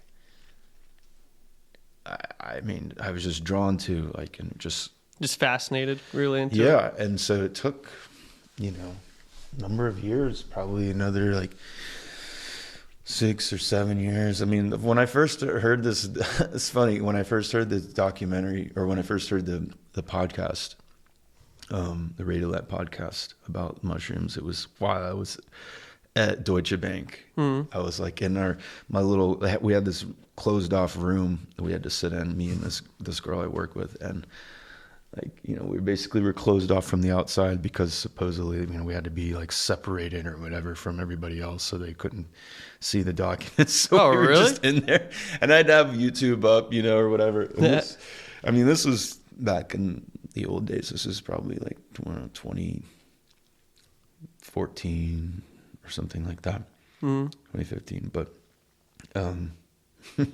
yeah, so that's where I first heard about it, and then the DMT documentary, but yeah, it took until like COVID happened until I started, having these experiences, and yeah, and that and then Carl Jung, that sort of changed everything for me. Yeah, I mean, and not it changed everything, but in another way, it kind of brought me back to myself. Yeah, like kind of who it kind of put you back together almost in a way. Reconnected, like going back to your old roots and something. Yeah, with my childhood, with my spirituality. It kind of, especially like reading Carl Jung, sort of like brought me back into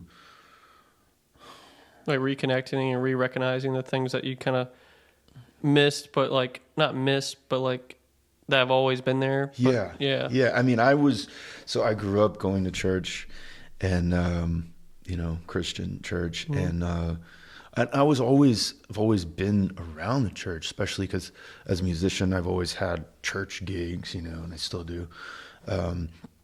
But I was raised in church and very active in church.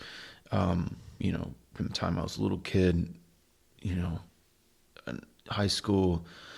And, but it sort of reconnected me with my spirituality, and with Carl Jung, he talks a lot about Christianity, and kind of, some of the criticisms he has of that, or at least how it's interpreted or practiced by a lot of people, and where he thinks things have kind of gone wrong. But for me, it was like this big eye-opening experience, because here's this guy who's like extremely educated, extremely articulate, intelligent, and but also clearly deeply spiritual. And he's kind of talking about all this stuff in sort of like kind of a coded language. But he had all these experiences, starting from as a young kid, as a child, with these visionary dreams and visions and stuff, and had it all throughout his life. He had a period where he like almost lost his mind, or basically did lose his mind. Yeah. But somehow managed to keep it together, and was having all these visions and experiences and dialogues with these other, spiritual entities, if you will, and wrote all this stuff down. And that ended up like informing his whole, psychology. Yeah. But it wasn't kind of putting it all together and all into one and stuff. Yeah. But he kind of kept a lot of that stuff. Like, he wrote it in all very like scientific, psychological language. So unless you really knew what he's talking about, you'll just be like, oh, it'll just blow right past you. And the stuff that he experienced during that phase, schizophrenic phase, or whatever you want to call it, he wrote it in this thing called the Red Book. And that wasn't released until like a few years ago. Oh, really? He never wanted. Yeah, I mean, he died in, I think, like 1961. Okay. But it was like he never wanted that stuff released because he wanted to be taken seriously. He didn't want to. He didn't want people to think that he was crazy and stuff like that. Yeah, and just dismiss everything. But for me, all that stuff was really meaningful because here's this guy that's like very, very rational. He's like a thinking type personality, smart guy, you know, educated, but also like he came up in a Christian background too. His father was a Protestant minister, like in Switzerland. That's where he was born. So he had his issues with Christian church as he experienced it growing up, but he didn't just like throw it away. Yeah. He didn't throw the baby out. He just with the kind of saw bathwater. that some of them were doing the wrong teachings or looking at the wrong way and everything, instead of like kind of going really, not really, kind of like how like the Jews were and the Catholics were and stuff, because they kind of started looking more like all the rules, but like then they're manipulating the rules to get what they want at the end of the day. Yeah. And like when Jesus came along, as you know, probably it's like, he said, no, that's not what that means. Obviously, he just kind of flip everything around and say, no, this is actually what it means. You're just contradicting everybody and stuff like that and using everyone for your own doing. Yeah, there's a lot of interpretation and dogma and doctrine that was created well after Christ existed. You know, that a lot of baggage that comes with it, unfortunately. Mm-hmm. And for him, I think the main thing was like, he felt like this was really about an experience. Like we're really supposed to know God as a real experience. Mm-hmm. You know? And he said the main problem with Christianity, especially in the West, was that God is all on the outside. You know, we project it on it's like but he's really inside of you. Right. Yeah. Instead of being like what I think you said, like the innermost possession of your own soul. Mm-hmm. You know, and so, so that really spoke to me and you know, just trying to do some soul searching myself, and like all of that stuff was like when you mentioned those videos, like all that stuff happened after that. You know? So I think a lot of the changes that happened in me had a lot to do with that, and you know, having the experiences, doing the meditation practice. Then reflecting back on the stuff like in the past that they didn't even know that was even that feeling from before and stuff. It's even when you mentioned that, you brought that up, and I was looking at it, I was like, I hadn't even really, you know, I was like, I guess you're kind of right. I see that now. But then getting into the psychology and spirituality, like listening to Ram Dass is another guy that like I'm into a lot. You know, using that to kind of integrate and piece together and bring back into your everyday life, you know, these other kinds of experiences, you know. Yeah, like I like how you said like God is like an experience, because like I think you kind of have to go through experiences to really find them at the end of the day. And when I was listening, did you ever listen to like Billy Graham at all back in the day? Yeah. Like he had this one sermon and he talked about like how it's so hard to be a Christian in America because we have it so easy compared to other people in other countries and third world countries, because they're always asking for help. You know what I mean? Like if like praying to something out there. For us, like it's for people in America, it's easier not to pray for things. It's easier to blame things on other people, if that makes sense. And that's why to me that made me very fascinated, because I have some friends and everything that don't have very strong faith. I think they believe that there is something out there, but they don't want to base it off of religion. You know what I mean? And things like that. And to me, like I did a lap around pretty much like all religions in a way to kind of like look at them all and figure out like, okay, well, which one's which? You know, which one is really going to be giving you the proper guidance and things. And what fascinated me the most was like really Christianity compared to everything else, because like the Muslims would talk about him being as a prophet, and then like everything always kind of went back to Christ almost in a way. And what really fascinated me was like if you looked at everyone's last words, you know what I mean? And like Muhammad's last words was like, I still don't know the meaning of life. Mm. You know, like, and Buddha's last words was like, keep on seeking the truth. And Jesus said that he was the truth and the way and the light and whatnot. And his last words was, it is finished. You know, why have you forsaken me? It is finished. You know, going back to like the book of Psalms and everything. And people say, well, why did he say, Lord, why have you forsaken me? he was prophesizing of what was said back in what David was going back on and stuff like that. So like, then if you look at the people who died after him and everything, because people don't die for a lie. You know what I mean? Like all of his disciples and everything were tortured and everything like that. And I think over 40 people were crucified over him and stuff. And that's what's so interesting because like that thing can just live on forever. You know, like when he died, it created so many seeds and just planted and just created like a wildfire. And it feels like that people were trying to steer away from religion, but now I think it's getting stronger than ever. Like at one point I saw like kind of like fading away. But then like if you start really looking at things like, okay, like people were actually or looking for God again because they see the good and the bad and a lot of things. And it felt like it was very like a spiritual warfare almost, like going into like middle of COVID, after COVID, when new president comes in, stuff like that. It felt like there was something like too black and white. And a lot of people weren't seeing it. And especially like going back towards like say like when people were getting like COVID vaccines and stuff, like really telling people to push it on to people. And then if you don't get it, then it's going to be a very cold winter for you and stuff. And people were telling people, oh, you can't hang out with them because they're not vaccinated and stuff, like people's parents and stuff. And it'd just be mind blowing to me. Mm-hmm. And it's kind of like the thing, like you wouldn't know that you're a Nazi unless you're a Nazi. You know what I mean? Like it's kind of like the Nazis back in the day, like people were telling people about the Jews about them being dirty. They got the plague. So like they want to exterminate them for that and stuff. But it was really just a lie. So it's kind of like we all thought the COVID was like the plague, and the death rate was only 2% or 1.5% or something crazy. Yeah. And I don't judge anyone who took the vaccine or anything like that because I didn't take it. I didn't end up taking it because like my job didn't require it. I knew a lot of people who had to get it for their job or their family needed someone in their family was sick or older, so they thought that was like the best thing to do.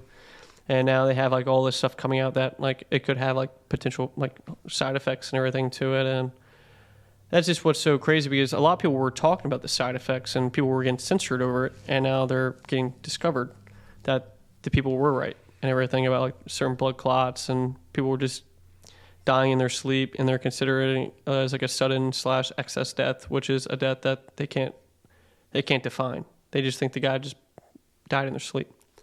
And people were saying like, well, it could have been fentanyl and everything. And some people go look at the autopsies and like, oh, there's no drugs in this guy's system, so it couldn't have been fentanyl or anything like that. I thought it was just it was interesting to see like, well, I remember like every day Fauci would get up there and, and have these press conferences about like, this is what's going on. And it almost started to,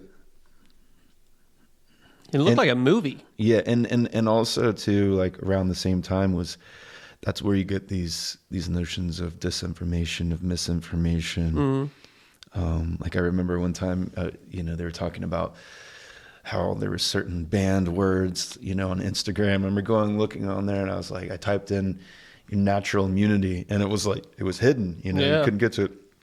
It kind of reminded me of George Orwell book, 1984, and they have this thing called the Ministry of Truth, where they're managing people's perceptions of reality, and how the world is, and the state of the world, what's true and what's not. And it's a really interesting book. I mean, but there's just there's so many parallels there. It's a warning. That book is 100% like a warning of things, what could happen and how we could prevent it from happening when it's about to happen. Yeah. If that makes sense. Like I think like we were like on the edge of like really seeing like a really force on government of like telling people really what to do just to get really control over them. And like it's very interesting because like Joe Biden's last day in office, he put a pardon on Anthony Fauci. Yeah. So like there was something really like why some people rejected pardons and everything for like whenever they know that they were told what to do. Fauci took the pardon because obviously he did something wrong, like, and he hid something from and whatnot. Yeah, I mean, better to have a pardon and not need it than need it and not have it. But but whatever the case may be, it also showed too that we look to science as the ultimate authority, or at least most people do. So it's like, you know, at one point, I think he was being questioned by Rand Paul, and he was like, you know, about like the gain and function if research. you're questioning me, you're questioning science. You know, I am science. And it's almost like, it almost seemed like kind of religious in a way. It's almost like, you know, don't question your priest because he is, you know, he stands between you and God. Mm-hmm. He's the one that can interpret and transmit the word of God to you. Similar way, Fauci or scientists, you know, or whoever these, you know, science communicators are, you know, this truth, science, and I am like, you know. Yeah, they're trying to play God in a way. I'm the priest, you know, and that really shows you kind of like what our values are as a society. And I think science is a wonderful tool, but I don't think that it's, you know, has the last word on, you know, truth. Yeah. And like you need to mix both science and like spirituality, like almost together, almost in a way, to kind of get like a complete answer, to put it all together, like almost like in a picture. Because like going back to like, kind of like say like Fauci and everything, and like when they're like pushing on like this stuff onto people, if you look at like the medical image, like of like the thing that, you know, that twirls around, so like that, those are snakes going around it and stuff.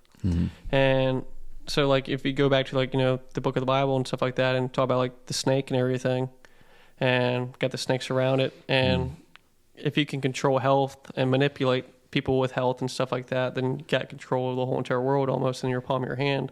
Just scaring people that they have something. Like more people die from the polio vaccine than polio. Like that's like a lot of people don't talk about that at all. And like then if we look at like those snakes, then we look at type of vaccines. Like it kind of looks like if a snake is biting you, that's the vaccine's venom, almost in a way. Yeah, I mean, they even used to use snake venom back in the day, like at the right dosage and mixed with the right things as medicines. Yeah, I think there's a guy on Twitter, his name like Snake King or something like that, and just like he's pretty much immune to every snake. Wow. Because this guy just injects himself with the venom.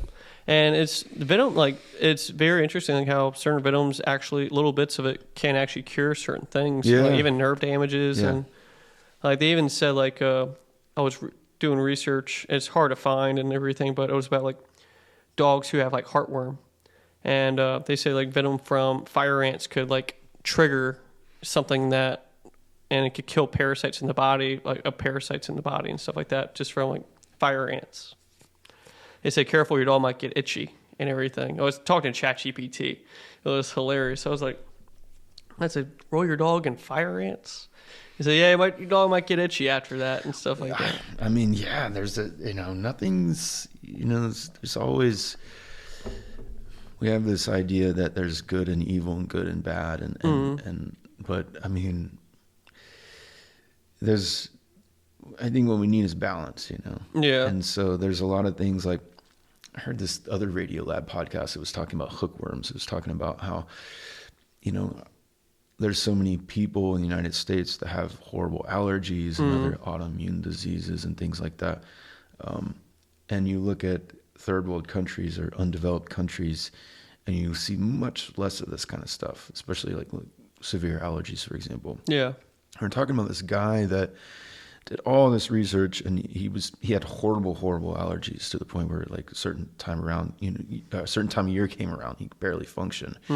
Long story short, he somehow comes up with this idea or researches this idea that has something to do with hookworms, and that they're providing some sort of something in your body that counteracts the effect.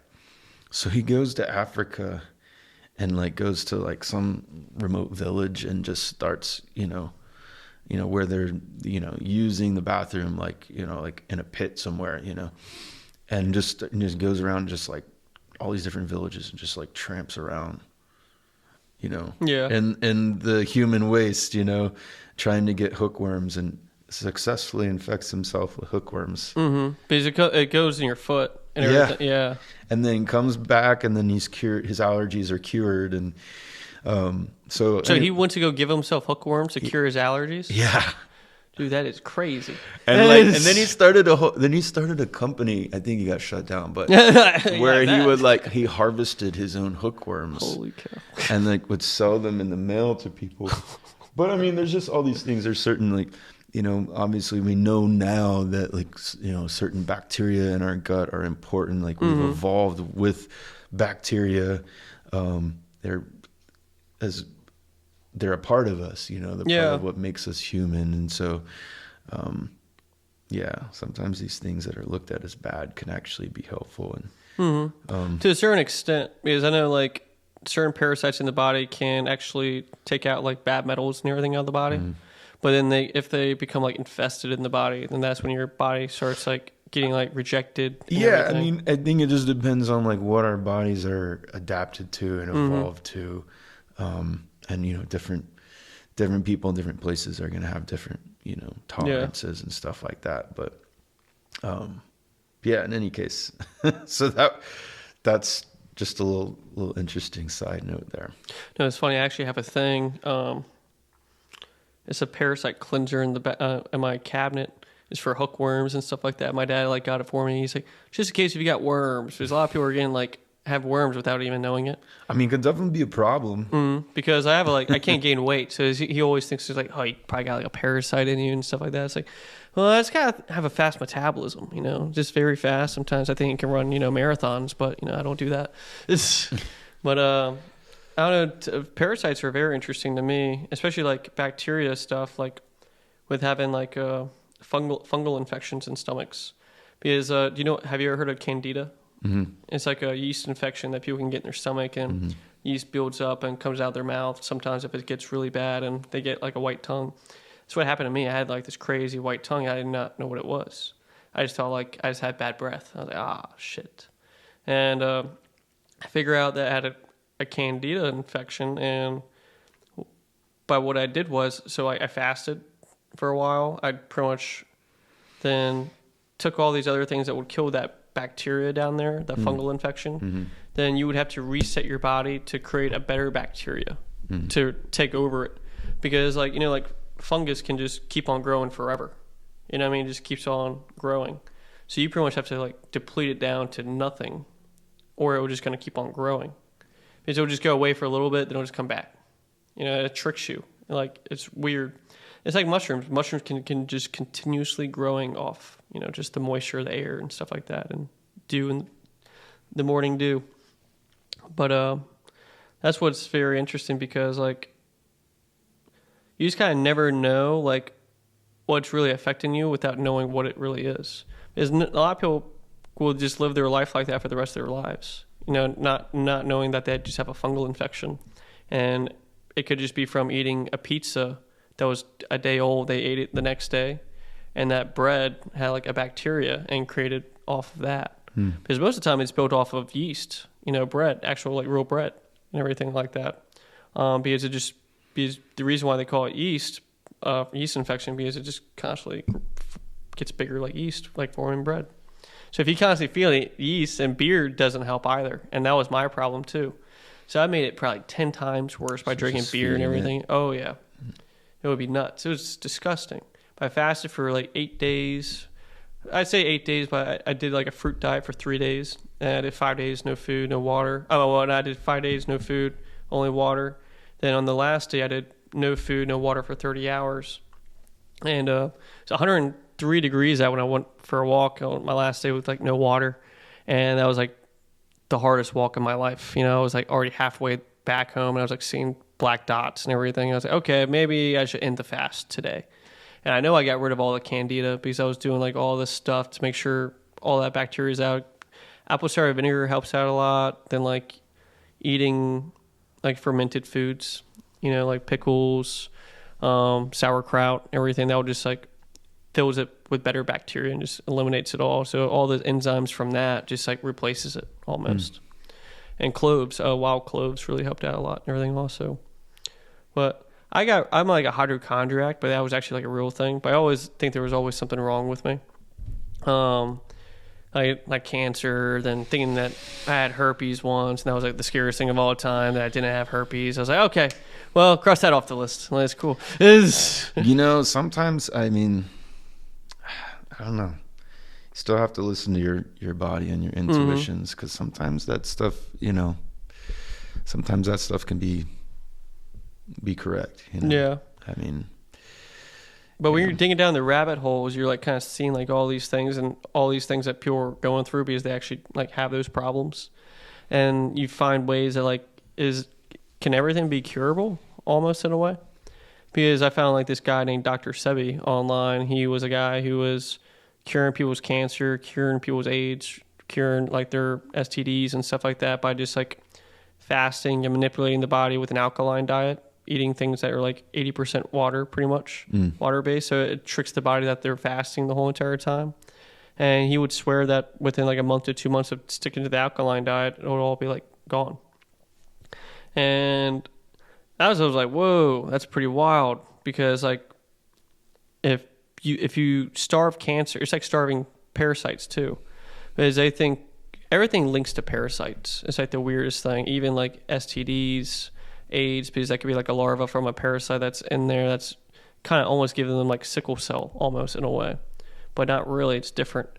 But then like with cancer, it's like a parasite almost in a way, because parasite feeds off of sugar.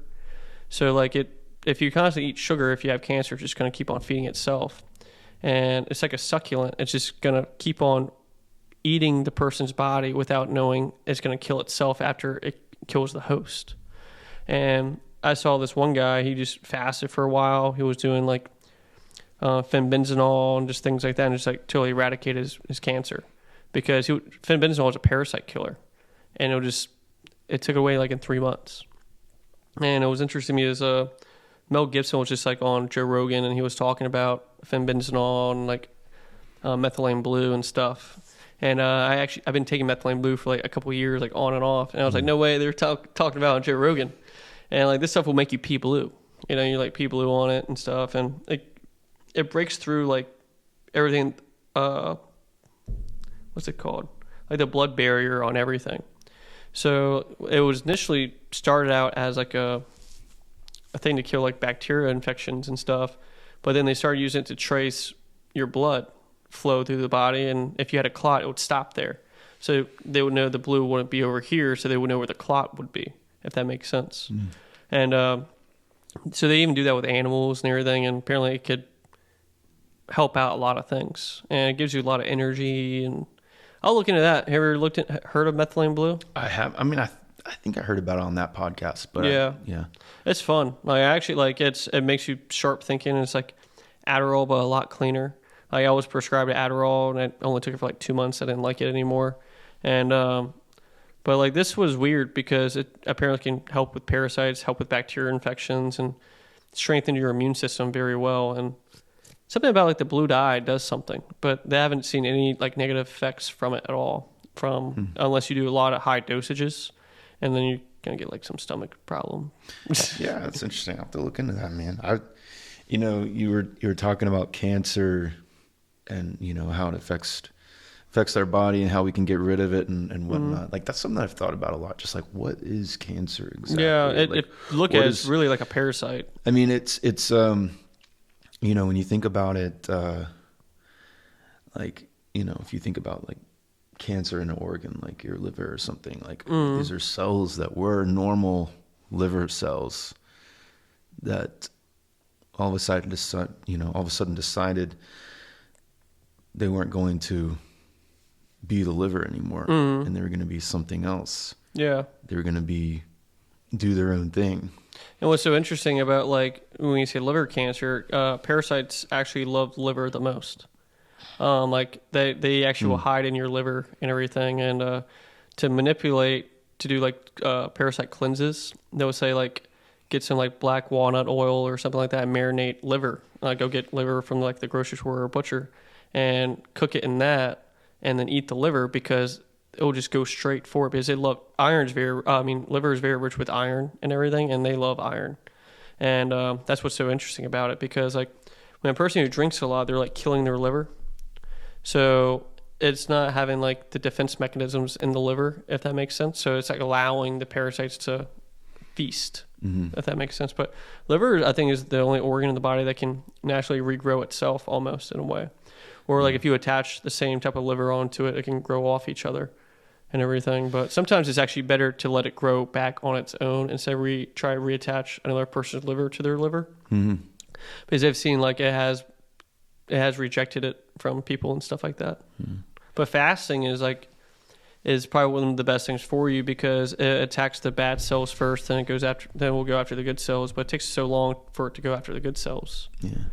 I guess the difference with cancer and the parasite is that the cancer is actually, originally part of your body, and it's like something that decides like, I'm not going to be, a part of that anymore. Well, we all have like cancer cells, but if you really look at like when they form, because a cancer cell can start out very small, then it starts forming. You start seeing it, and it kind of looks like literally like an alien life form almost in a way, and how it's like strapped on to everything. But what parasites can do, lay eggs, and their larvae will go in your bloodstream. So then it forms off each other. Then it kind of creates something. It pretty much creates a real life form almost in a way, and just like eating you. And it just totally makes sense that like, but it's also caused with inflammation, sugar, and everything, but it's all feeding off this stuff. And there's a lot of studies now that seed oils and everything is causing hyperinflation in the body. That's causing people like gain weight really easily, clogging their thyroid and making them iodine deficient. And then that would cause like cancer, because it's causing stress to that part of the body. And those parasites could be going to that, you know what I mean? And just laying eggs in there and just forming its own type of cancer. But it's just very weird, like how these things that people are taking for parasite cleanses are killing the cancer, and it's working. They're taking they'll take like turmeric, which is will cause less stress for the body and help bring down inflammation. And then the parasite killers like fenbendazole and ivermectin just eradicate it almost. And you pretty much have to do it for like 3 to 4 months consistently for a while, because like some parasites will hide in your brainstem and like they'll just stay there forever, until they want to go out and go eat. And they're just very good at reproducing itself, because they'll lay their eggs in that nest, then they'll go out. So yeah, they might die, but guess what? There's still a whole nest that's waiting to come back out. It's wild stuff, man. I just, I was listening to this guy. Gosh, I'm trying to remember. Let's see if I can grab my phone real quick. Make sure this is still. Okay. How much time are we at? 2 hours and 22 minutes. Okay.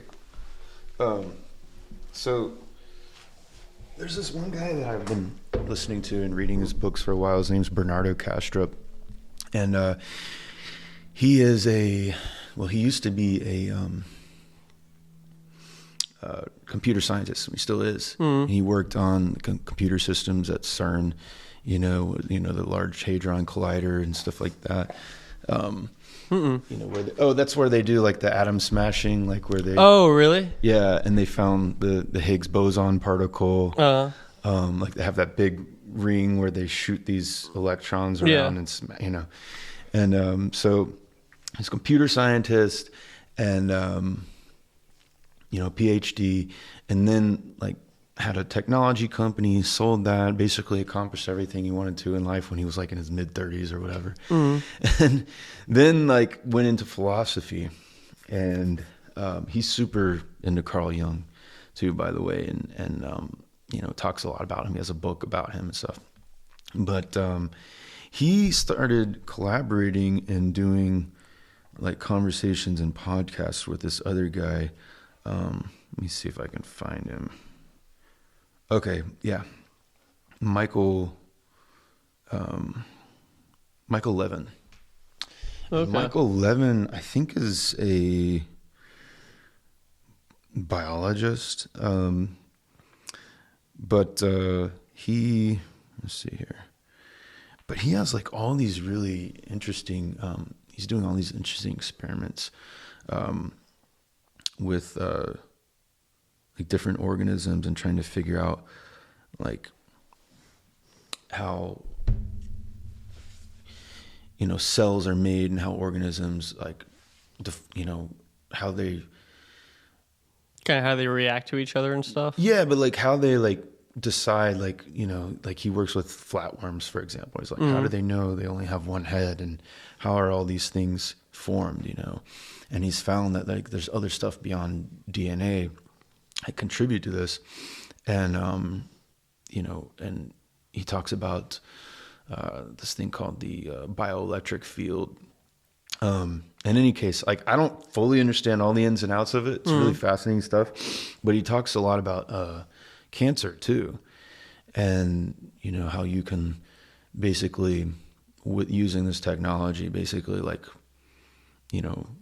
tell cancer to stop like reproducing. Yeah. And it's really, from a philosophical standpoint, it's really interesting because especially like if you look at well, there's ways for it to stop growing and reproducing it. There was a study with B17, which is like cyanide, but you can get it from like apricot seeds and stuff, and that would actually help it halt it from like it keep on growing and stuff, and it would actually help reverse it and everything too. And Big Pharma eradicated that study and stuff. They were doing studies with it, and it was working, but it was pennies on the dollar, so they're not going to make any money on it. Like buying apricot seeds, and they try to say like cyanide was deadly. You eat 2 cherry pits and you're dead. They used to say, and that's not true at all. So like I have a bag of apricot seeds. It says only eat 3. They don't say like if you eat more than 3, you can have some really bad side effects. And I ate like 20 once. I was like, let me just test it, see what happens. Felt fine, nothing wrong. But they always would say if you eat more than 15 to 20, that's the lethal dose. I'm like, it's not true at all. It's the lethal dose for cancer. Yeah, that's what it is. Because a person who had it as like it was going to be like a Nobel Peace Prize at one point and everything, and but everyone just turned their head from it. They just kept on looking away and didn't even see it. And this one guy, they would inject rats and everything with cancers and stuff, and it was they did a blind test of which one who took it, which ones that didn't have it. And all of the rats had cancer, and then the ones who all were taking B17, after a while, they just looked normal. And they could easily tell which ones who were on it, which ones were not on it. And then when it was coming up to like trial or like being introduced to like, the government and stuff, like being on TV and stuff, the guy said, I don't know which one it was. I don't know which one was on it or not. And the guy who did the study with him, he said, pretty much saying, you're lying. He said, you were with me and you knew which one was on it when you didn't know which one was on it. You could tell just which one was on, and it just kind of tells you like just they're all money grabs at the end of the day. And I didn't mean to cut you off right there with it. That's all right. But it's very cool because like even with like certain foods and stuff, like for a rat test, I know this might jump off to a different thing, but like they were showing like these 2 rats, one eating a whole bunch of seed oil foods like junk food, and the other one's eating like healthy food, and they put it like on this they threw it in the water, and there's like a platform that's in the middle, and the one that ate a whole bunch of seed oils couldn't find the platform right away. It was trying to like climb out of the tank until it found the platform. Then the one that ate healthy went to the platform like right away. It would just say, okay, in there. And people always question about rat studies and stuff like that, but I think they're probably the best ones, because there was like this one crazy one. I know I'm getting on about rats, but my favorite one was when they threw them in water, like into a pool, and they would test to see how long the rat would be able to swim for. And they threw it in there right away. Let's just say, I could be completely wrong about the timing, but sank within 5 minutes. So right when they sank, they grabbed them. So it told the rat, all right, someone's going to grab me every single time when I sink. So I just have to keep on sinking pretty much almost in a way. Yeah. So they threw the rats back in within like minutes later. I think they treaded water for like 24 hours. So when it went to sink, it picked itself back up. So like they always thought though someone was gonna grab them, but they treaded water for 24 hours. When the first go around, they couldn't even do it to 5 to 10 minutes. In their head, they thought they couldn't do it, and they just kept on going. And but that's just what's interesting, because like I think the reason why they do rat tests on experiments, because like we're pretty much all like lab rats in a way ourselves and stuff. And so there's got to be a reason why they do it, to test things and whatnot with rats. But I'm not saying we're rats, but we can be. Well, we're similar in a lot of ways. We've had to, adapt to a lot of the same challenges. So, I mean, drowning being one of them. I think there's a lot more about us that's similar than we'd like to admit. Yeah. Probably. I think with everything, like, people always say that we came from like primates and monkeys and stuff, but like, I don't know, that part interests me, because you don't see like the real evolution from it. I forget like of Darwin's theory of his about like evolution, like how we came from that, but like they have had those like primates, like say like Lucy and these other ones, that saying that they were humanoids, but then they found out later on like their foot had like the thumb thing like on the bottom, so it still would have been a primate. So we crossed that one off the list, so she was never a humanoid, and we thought she was, if that makes sense.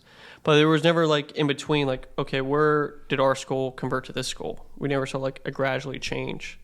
It was like still black and white. Like that's a primate skull. Yeah.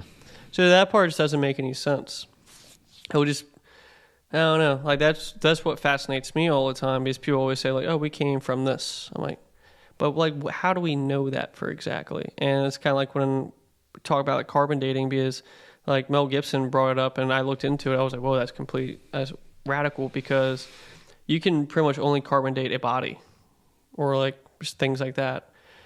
Anything can be manipulated in a way, like I was telling you about like the paintings and stuff. Like anyone can turn it up a little bit and make it look like it's older. And that's what's just like, you never know really what's true and what's not true. And I think I came to acceptance, like we'll never really know all the true answers of things. And I used to be like so dialed in. I just always want to know the truth. I'm like what's behind this, what's behind that. But now you kind of just gotta let go of things, and that's what I'm getting better at and stuff. And sometimes you think you want to know the truth of things, but sometimes that doesn't always make life easier. Or it's gonna make you go mad. Sometimes there's things that I think that we don't know about, for a reason, but with evolution, it's like, just like with any other scientific theory, it's just a model, and a model is simply a way of, a way to predict things. Yeah, like a beta test it's and like, everything. It's like, this is our, it's not saying this is the truth. Like, that's the thing about science. It doesn't, it creates models which are, can predict things, and, yeah, that's the best thing about science, because it can always be proven wrong until when it's proven wrong. Yeah. And so it's just it's a tool, it's a way to, it doesn't mean that that's how things actually are necessarily. Yeah. But it's like the best way we've come, to figure out how to explain things as they are. But I mean, it used to be understood that way. Like, used to be like in the Middle Ages, for example, this whole, the heliocentric theory versus geocentric theory. Is the sun at the center of solar system, or the Earth, or the universe, or whatever? But they used to look at it as like these were just models. Like, it's not the way things actually are, but it's just. They had this phrase called "saving the appearances." Like, and what that means is like, by using this model, we can accurately predict like when the next eclipse is going to come, or when this is going to happen, or when this comet's going to pass. And like, by using this model, You can predict things what's come. gonna Yeah, and like it works. by mathematically and figuring it all out and everything. It does align from it when it does work out that way. Yeah, and like even like before the model of the solar system we have now, they had the Ptolemaic model or whatever, and it was this weird system of like all kinds of crazy like what do they call it? Like epicycles or whatever, you know, but it worked. It could actually accurately predict a lot of things. Yeah. And they didn't used to think of these. They never used to mistake that for like actual reality. They just were, they saw it as predictive models. Yeah. At some point, we, bestowed science with this like mantle of truth. Which it never was really supposed to be about. And so now that's kind of our new religion. Exactly. I think that's what it definitely is. Like it's Scientology, I guess that would be kind of it. But Scientology was a little bit different of that. But no, I think people were definitely. It's like Fauci. You know what I mean? You can't question science because I am science or something like that he said. And you can question science. Like when someone will try to say you can't question that certain things, I'm like, I think you should be able to question anything. I think that's the point of things. But like, I don't know, there's some things that you can't prove that it's right or wrong. Like I say like math. Like say like 1 + 1 is 2 or 2 + 2 is 2. Or if you look at what's that guy's name that was on Joe Rogan? Terrence Howard. Yeah. And we was trying to say like 1 × 1 is 2. Yeah. And it's kind of like, all right. Well, yeah, and I think he was on to something a little bit, and I caught it, but then I was like, wait a second, that means all this stuff is wrong. Well, I know in a way, I think he was like not really fully recognizing like what that represents. Like one instance of one thing is still one thing. Yeah. But yeah, man, I mean, it's scientism, I guess, is what you would call like a religion of science. Yeah. And, materialism, the belief that the only thing that really exists is matter. These particles of matter. And how they all form together and everything, they create each other. Yeah, like the only thing, like that's the primary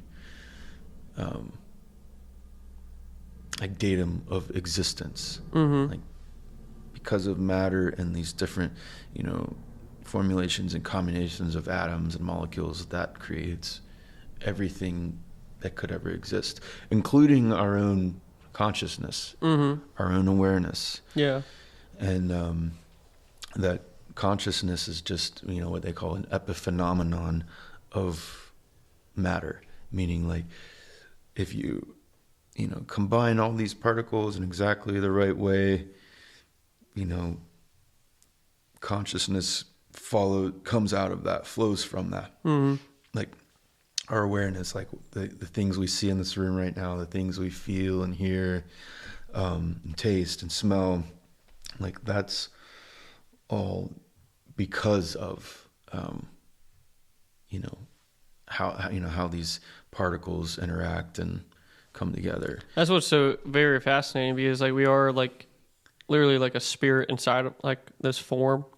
You know what I mean? Like then there's something that is keeping us all together, and like everything is like an atom almost in a way. Like all these things are forming everything together. It puts everything all together, and then you zoom in on it, and you're like, that doesn't look like what it is. Yeah. And that's when like psychedelics, I really think it breaks the barrier of that, because you start seeing things that really breathe and things that are really there, but it's forming it together. You see like the thing that's in between it.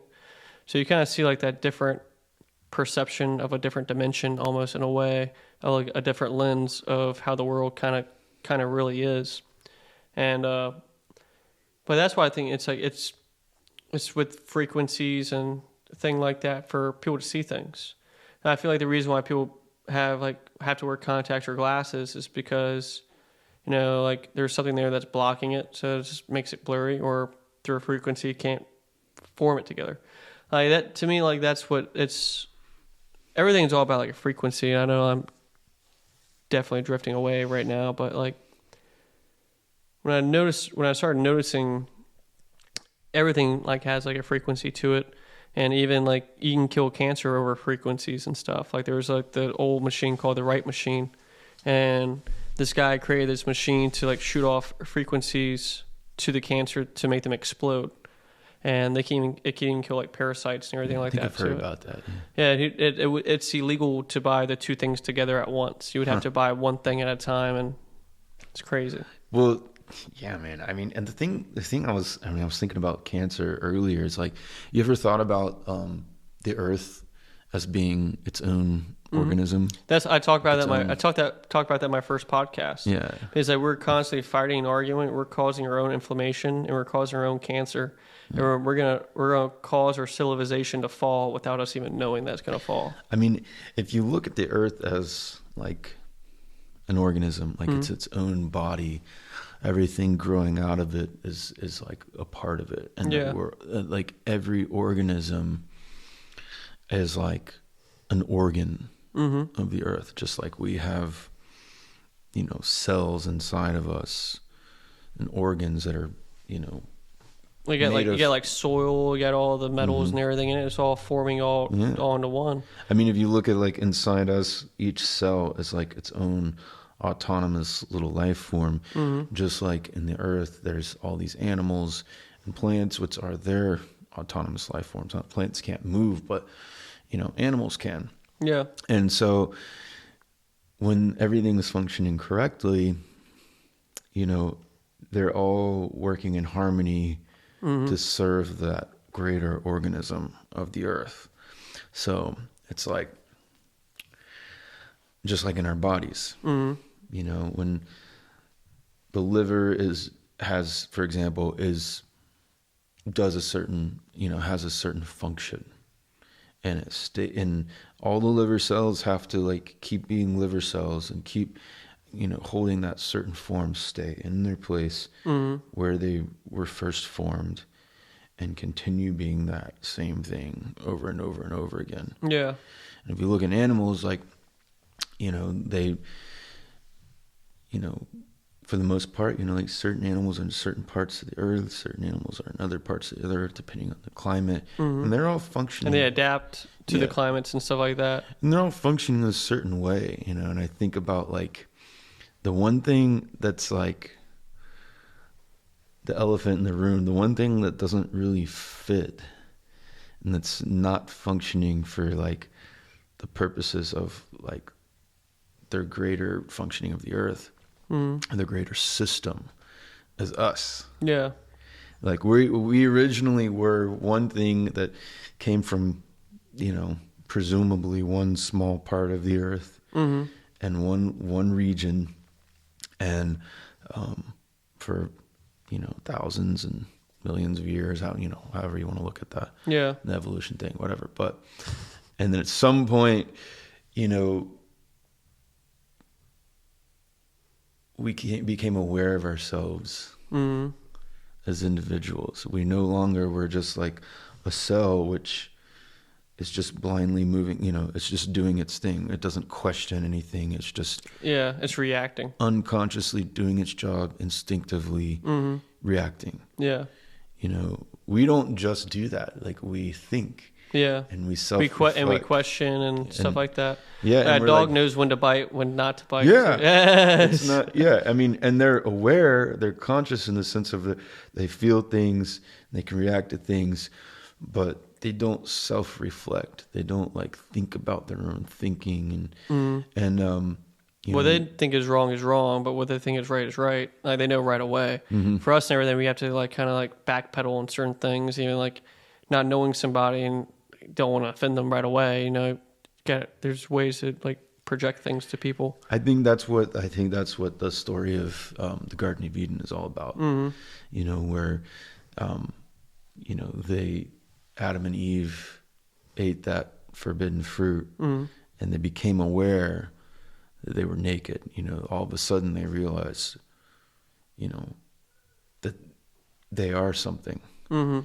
And because of that, they could never live in complete harmony with nature again. Yeah. You know, they can, and like you said, you know, it leads to a lot of negative consequences, because then all of a sudden we're questioning things. We're worrying about the future, questioning the weather, or the past, what you should wear because of the weather and everything. Like it's like what's gonna happen. You know, you're worrying about the future. You're regretting the past. You know, there's all this suffering that as a side effect of that, of knowing the truth or having that ability to self-reflect. I guess what I'm trying to get at is, you know, and in the end, like, we build cities, we take things, we take wood, we take other, resources and minerals from the earth and like put it towards our own good instead of like what it was originally naturally functioning of this earth. Mm-hmm. We create these towns, we create these cities, we create these structures, we have all these roads going back and forth to where we'll like create this whole network that covers the earth. Yeah. With these like, and we're not even being close to the earth. Like, we're not being grounded as much, like walking on grass and stuff. Like, everything that we have now, we have sidewalks, we have roads, so we're not even like touching the real ground. So we're just like, it's like having a phone in a cinder block that's not getting signal. Yeah. So it's kind of like, it's very interesting, like how people will go lay in the grass or go put their hands just in dirt just so they can get like the grounded from the earth and stuff. And it's very interesting because like we're all like plants, but we're all kind of like birds at the same exact time, if that makes sense. We're all like, we can always find our own way, if that makes sense. And like the only times like is like you can't find your own way is like when you give up, or if you're lost and you don't know what is out there.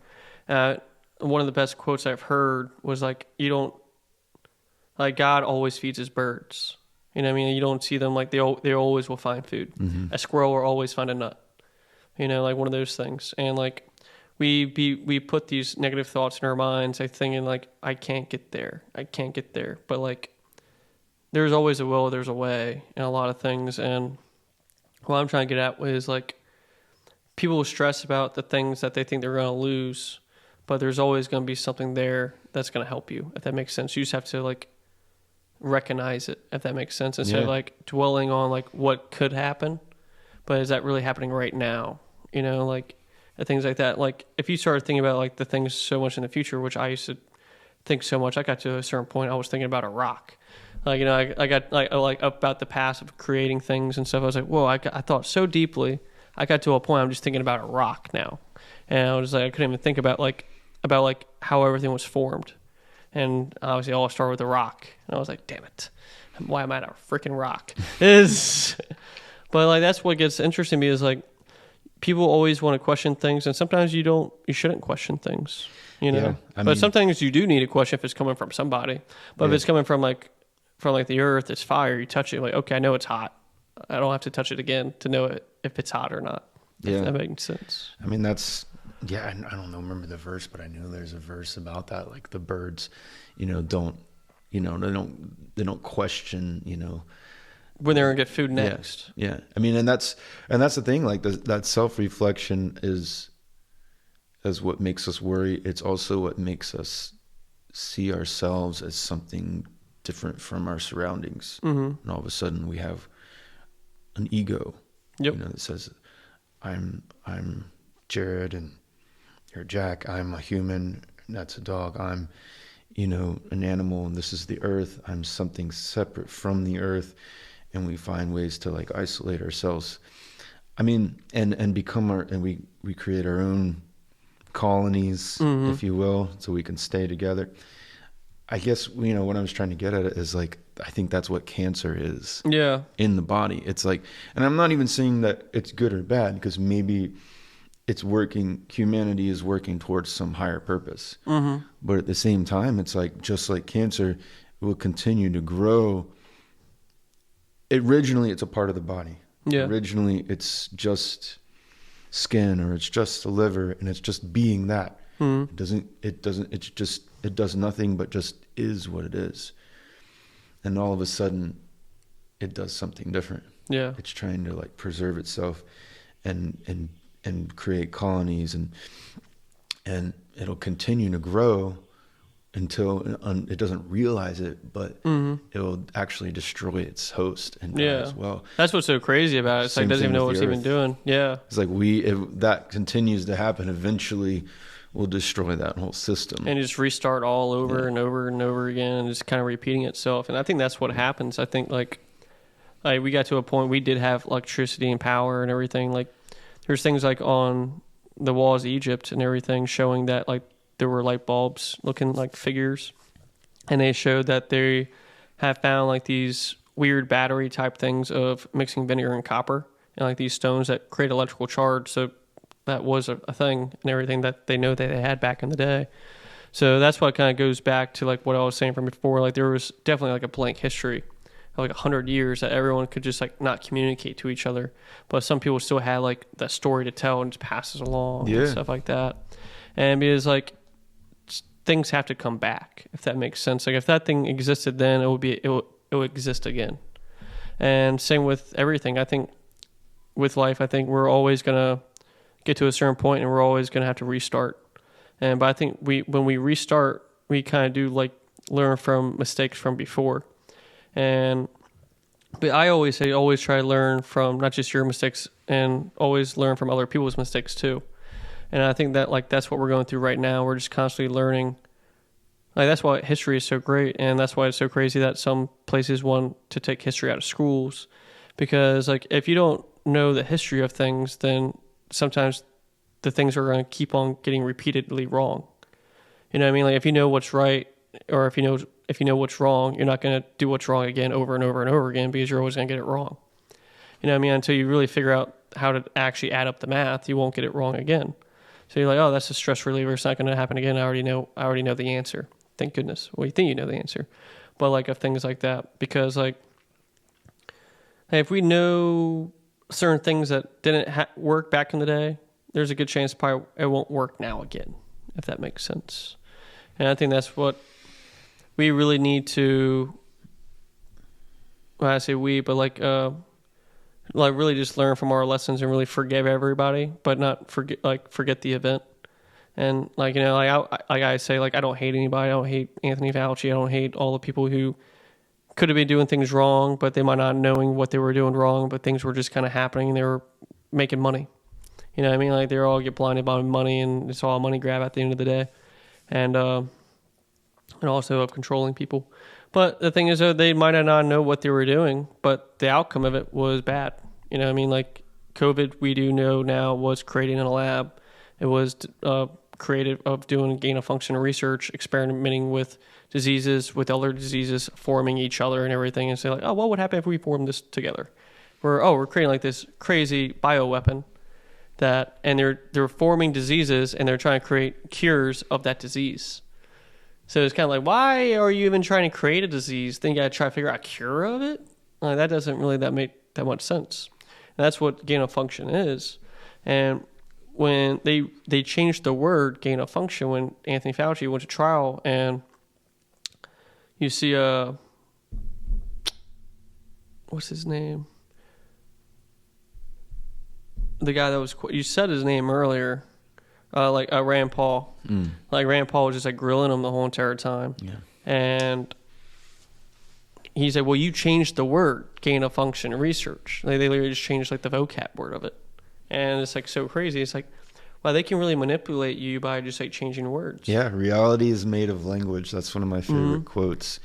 Like if you can control language, you can control reality. Yeah, so like that's our whole world is built on our world as we know it is built on language. Like all the objects we see are only objects because we have a name for them. Mm-hmm. Otherwise, it would just be part of one continuum. Yeah, like they made it like so like before like Trump took office and everything, they made it so like you couldn't drill like in the Gulf of Mexico. So like in certain areas they couldn't drill there. So Trump was like, all right, we'll just rename it to the Gulf of America. And so like then we won't drill in the Gulf of Mexico, but hey, we got Gulf America now, so that's cool. No, it sounds silly, but he's onto something there. Like that's He saw their games. He said, all right, I'll play your game. Yeah, you can. Yeah, I mean that's everything. You can control the definitions of a word. You know, that's yeah, that's everything, because that's how we all, you know, we on a certain level, you know, not on the animal level, because animals don't have words like we do, but on the human level, like we run on a program, on a code, and that code is language. Yeah. And so all of a sudden you start changing the word. I mean, we're a lot more like machines, I think, than we'd like to admit. Like back in the day, like we didn't have vowels at one point and stuff like that. Like when they were writing the first like Hebrew Bible and stuff and translating it, there were no vowels. So like the first word of God was Yahweh. You know, it's just. But when you start adding vowels to it, like it's interesting. Like, but that's when things just kind of like evolve. You know what I mean? Like when they start adding vowels of things, like they thought that you're like the most proper person. You know, like that's when like things were like getting written with all these like famous poets and stuff like that, when they were starting changing their grammar and stuff. And that's, if you could speak like that, then they said, oh, well, that person's rich. You know, maybe he has the access to like speaking that way. And I'm trying to think of like this famous poet. I cannot even think of his name. But like, I'll just say how they would speak. It was very interesting. And now I'm just rambling. We've been on here for a while, so it's been a good time. But it definitely got to do it again. Yeah. Yeah. There's every one of these subjects we've touched on. There's a lot more of the story. No, it's fun, and that's why I like doing. That's why I like all my other podcasts I've done, like the other ones by myself, and I had 2 other ones with realtors and one of my friends and stuff. And like this has definitely been like a very comfortable one, because like it doesn't feel like it's scripted, if that makes sense. Because obviously we didn't come here and plan whatever it was. We literally just winged it the whole entire time, and that's what makes like something like this very fun. Because like some realtors, not bashing or anything like that, but they always like they always want to be prepared. Yeah, I remember you mentioned it. Yeah, you know what sense. I mean. Yeah. I mean, well, and then too, like it's there if it's looking at it as a way, promoting self and everything like that, professional type of situation, which I get. Well, that makes. No, you got to. Totally understandable. Yeah. But I was like, oh man, I can't really be myself, because like then you know what I mean. It's my like favorite Joe Rogan I'll tell you, my favorite podcast guest that he has on is Duncan Trussell. Oh yeah, Duncan's awesome. Like the dynamic between the two of those guys, like it's just but yeah, the best ones are the ones that you never know where they're gonna go. And sometimes I see interviews with like an MMA guy or a comedian guy, which I'm not really interested that much in either one of those things, but I'll watch them, and then it goes into a whole nother direction that has nothing to do with MMA, nothing to do with comedy, but just the level of conversation and the subjects they go on are just, yeah. Yeah, because like even like going to a bar and everything nowadays is so hard to talk to somebody, because right away they just pull out their phone.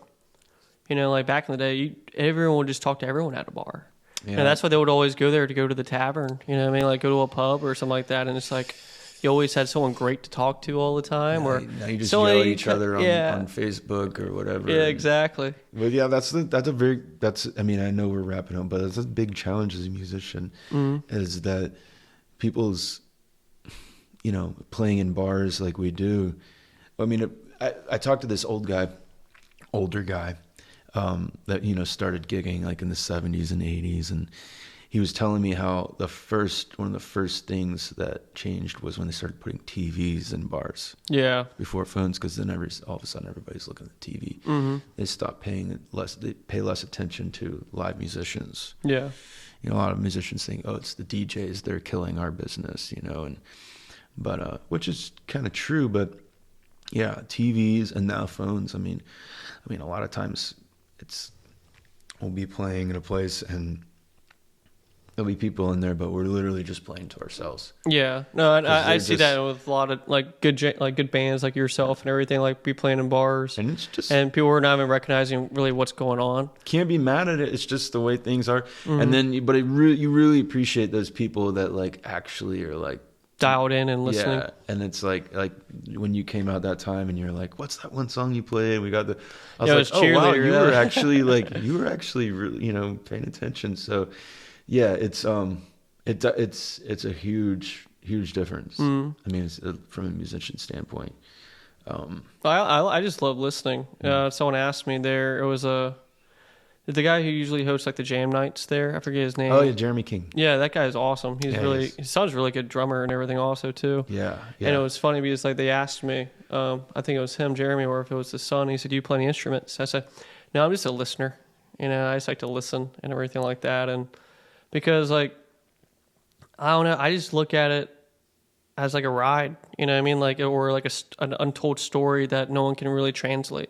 If that makes sense. Of like just like hearing things like that, and that's why like I like songs with no words or anything, but I do like songs that do have words because like they're like untold stories, just of things like that. Like they went through an experience, and the only way that they can express and explain it is through a song, and someone might relate to it by the way how they're playing it, the feeling of it, and how it's being told. And that's why I like people like Andy Frasco. I don't know if you ever heard of him at all. He's I don't think so. Really amazing musician, plays piano. He's got a band called Andy Frasco and the UN. Got amazing guitarist, amazing saxophonist, got a great bassist, and every single one in the band has got their own special talent, obviously, and stuff. And they like to have fun, and it's pretty much like a podcast concert at the same exact time. Because he actually has a podcast too. It's called like Andy Frasco and Saving the World or something like that. I always forget. I've only seen like a couple of them. I need to watch more. Just like one of those things you lose track of time and everything. But I would definitely recommend checking out Andy Frasco. He was definitely probably the best. If someone could be a spokesperson or like the head of jam bands and be like a commentator, it would be that guy. Yeah. Like you see him at music festivals and stuff, and he just knows how to bring the party, and knows how to bring everyone together too, and have a great time. And even like he might be going through something, but he knows he needs to get himself out of it, and he sees someone might be going through it too, possibly. I don't know, and just really get them going.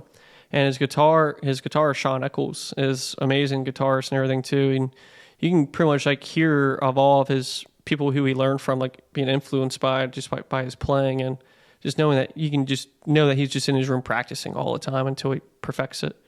And there was like one show I was like up front in Richmond, and it was the first time I ever saw it, like first time at their show. I see them at festivals and stuff, and I was like right up front, and I was so locked in like of what Sean was playing. And he's got like crazy hair, he's getting like all sweaty and everything, and him and I were just making eye contact the whole entire time, just bobbing it and going.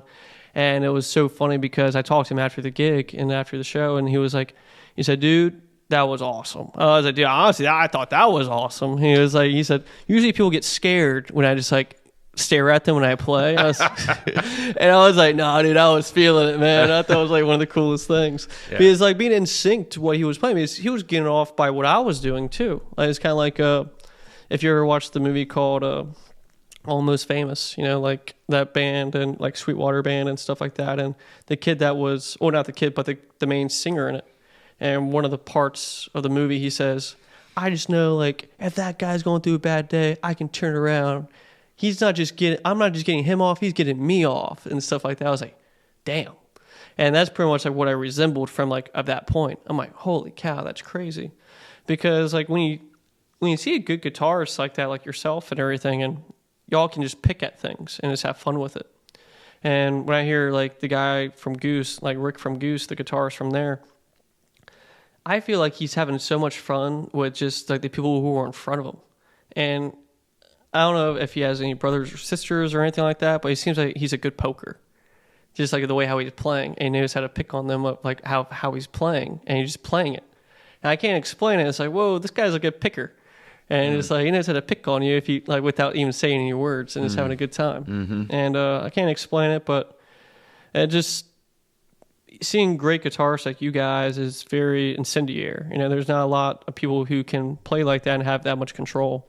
And like my favorite guitarist will always be like Trey Anastasio, because like there's lights are flickering. I guess that might be bulbs might be going out.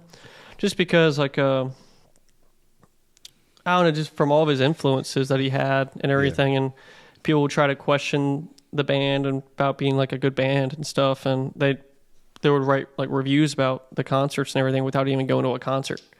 So it was kind of like, what the hell? You know what I mean? How do you judge something without even going? But they're just like, things like that. Different way of consuming the music. Mm-hmm. You know, and that's the, you know, that's the big thing about the Grateful Dead too. You know, it's people then. The reason they were a thing wasn't because of their studio albums. Yeah. Mm-hmm. It all had to do with the experience of being there live, you know. So. And they loved the tapers. You know, that was like one of the coolest things. People would say like, well, don't you get mad that people were like technically stealing your music? He said actually it made us better because like we had to do something different every single time. Yeah. And it wasn't just like going to the same show. Like I've been to some bands, I'm going to say any bashing bands, but they say like they would always play the same set.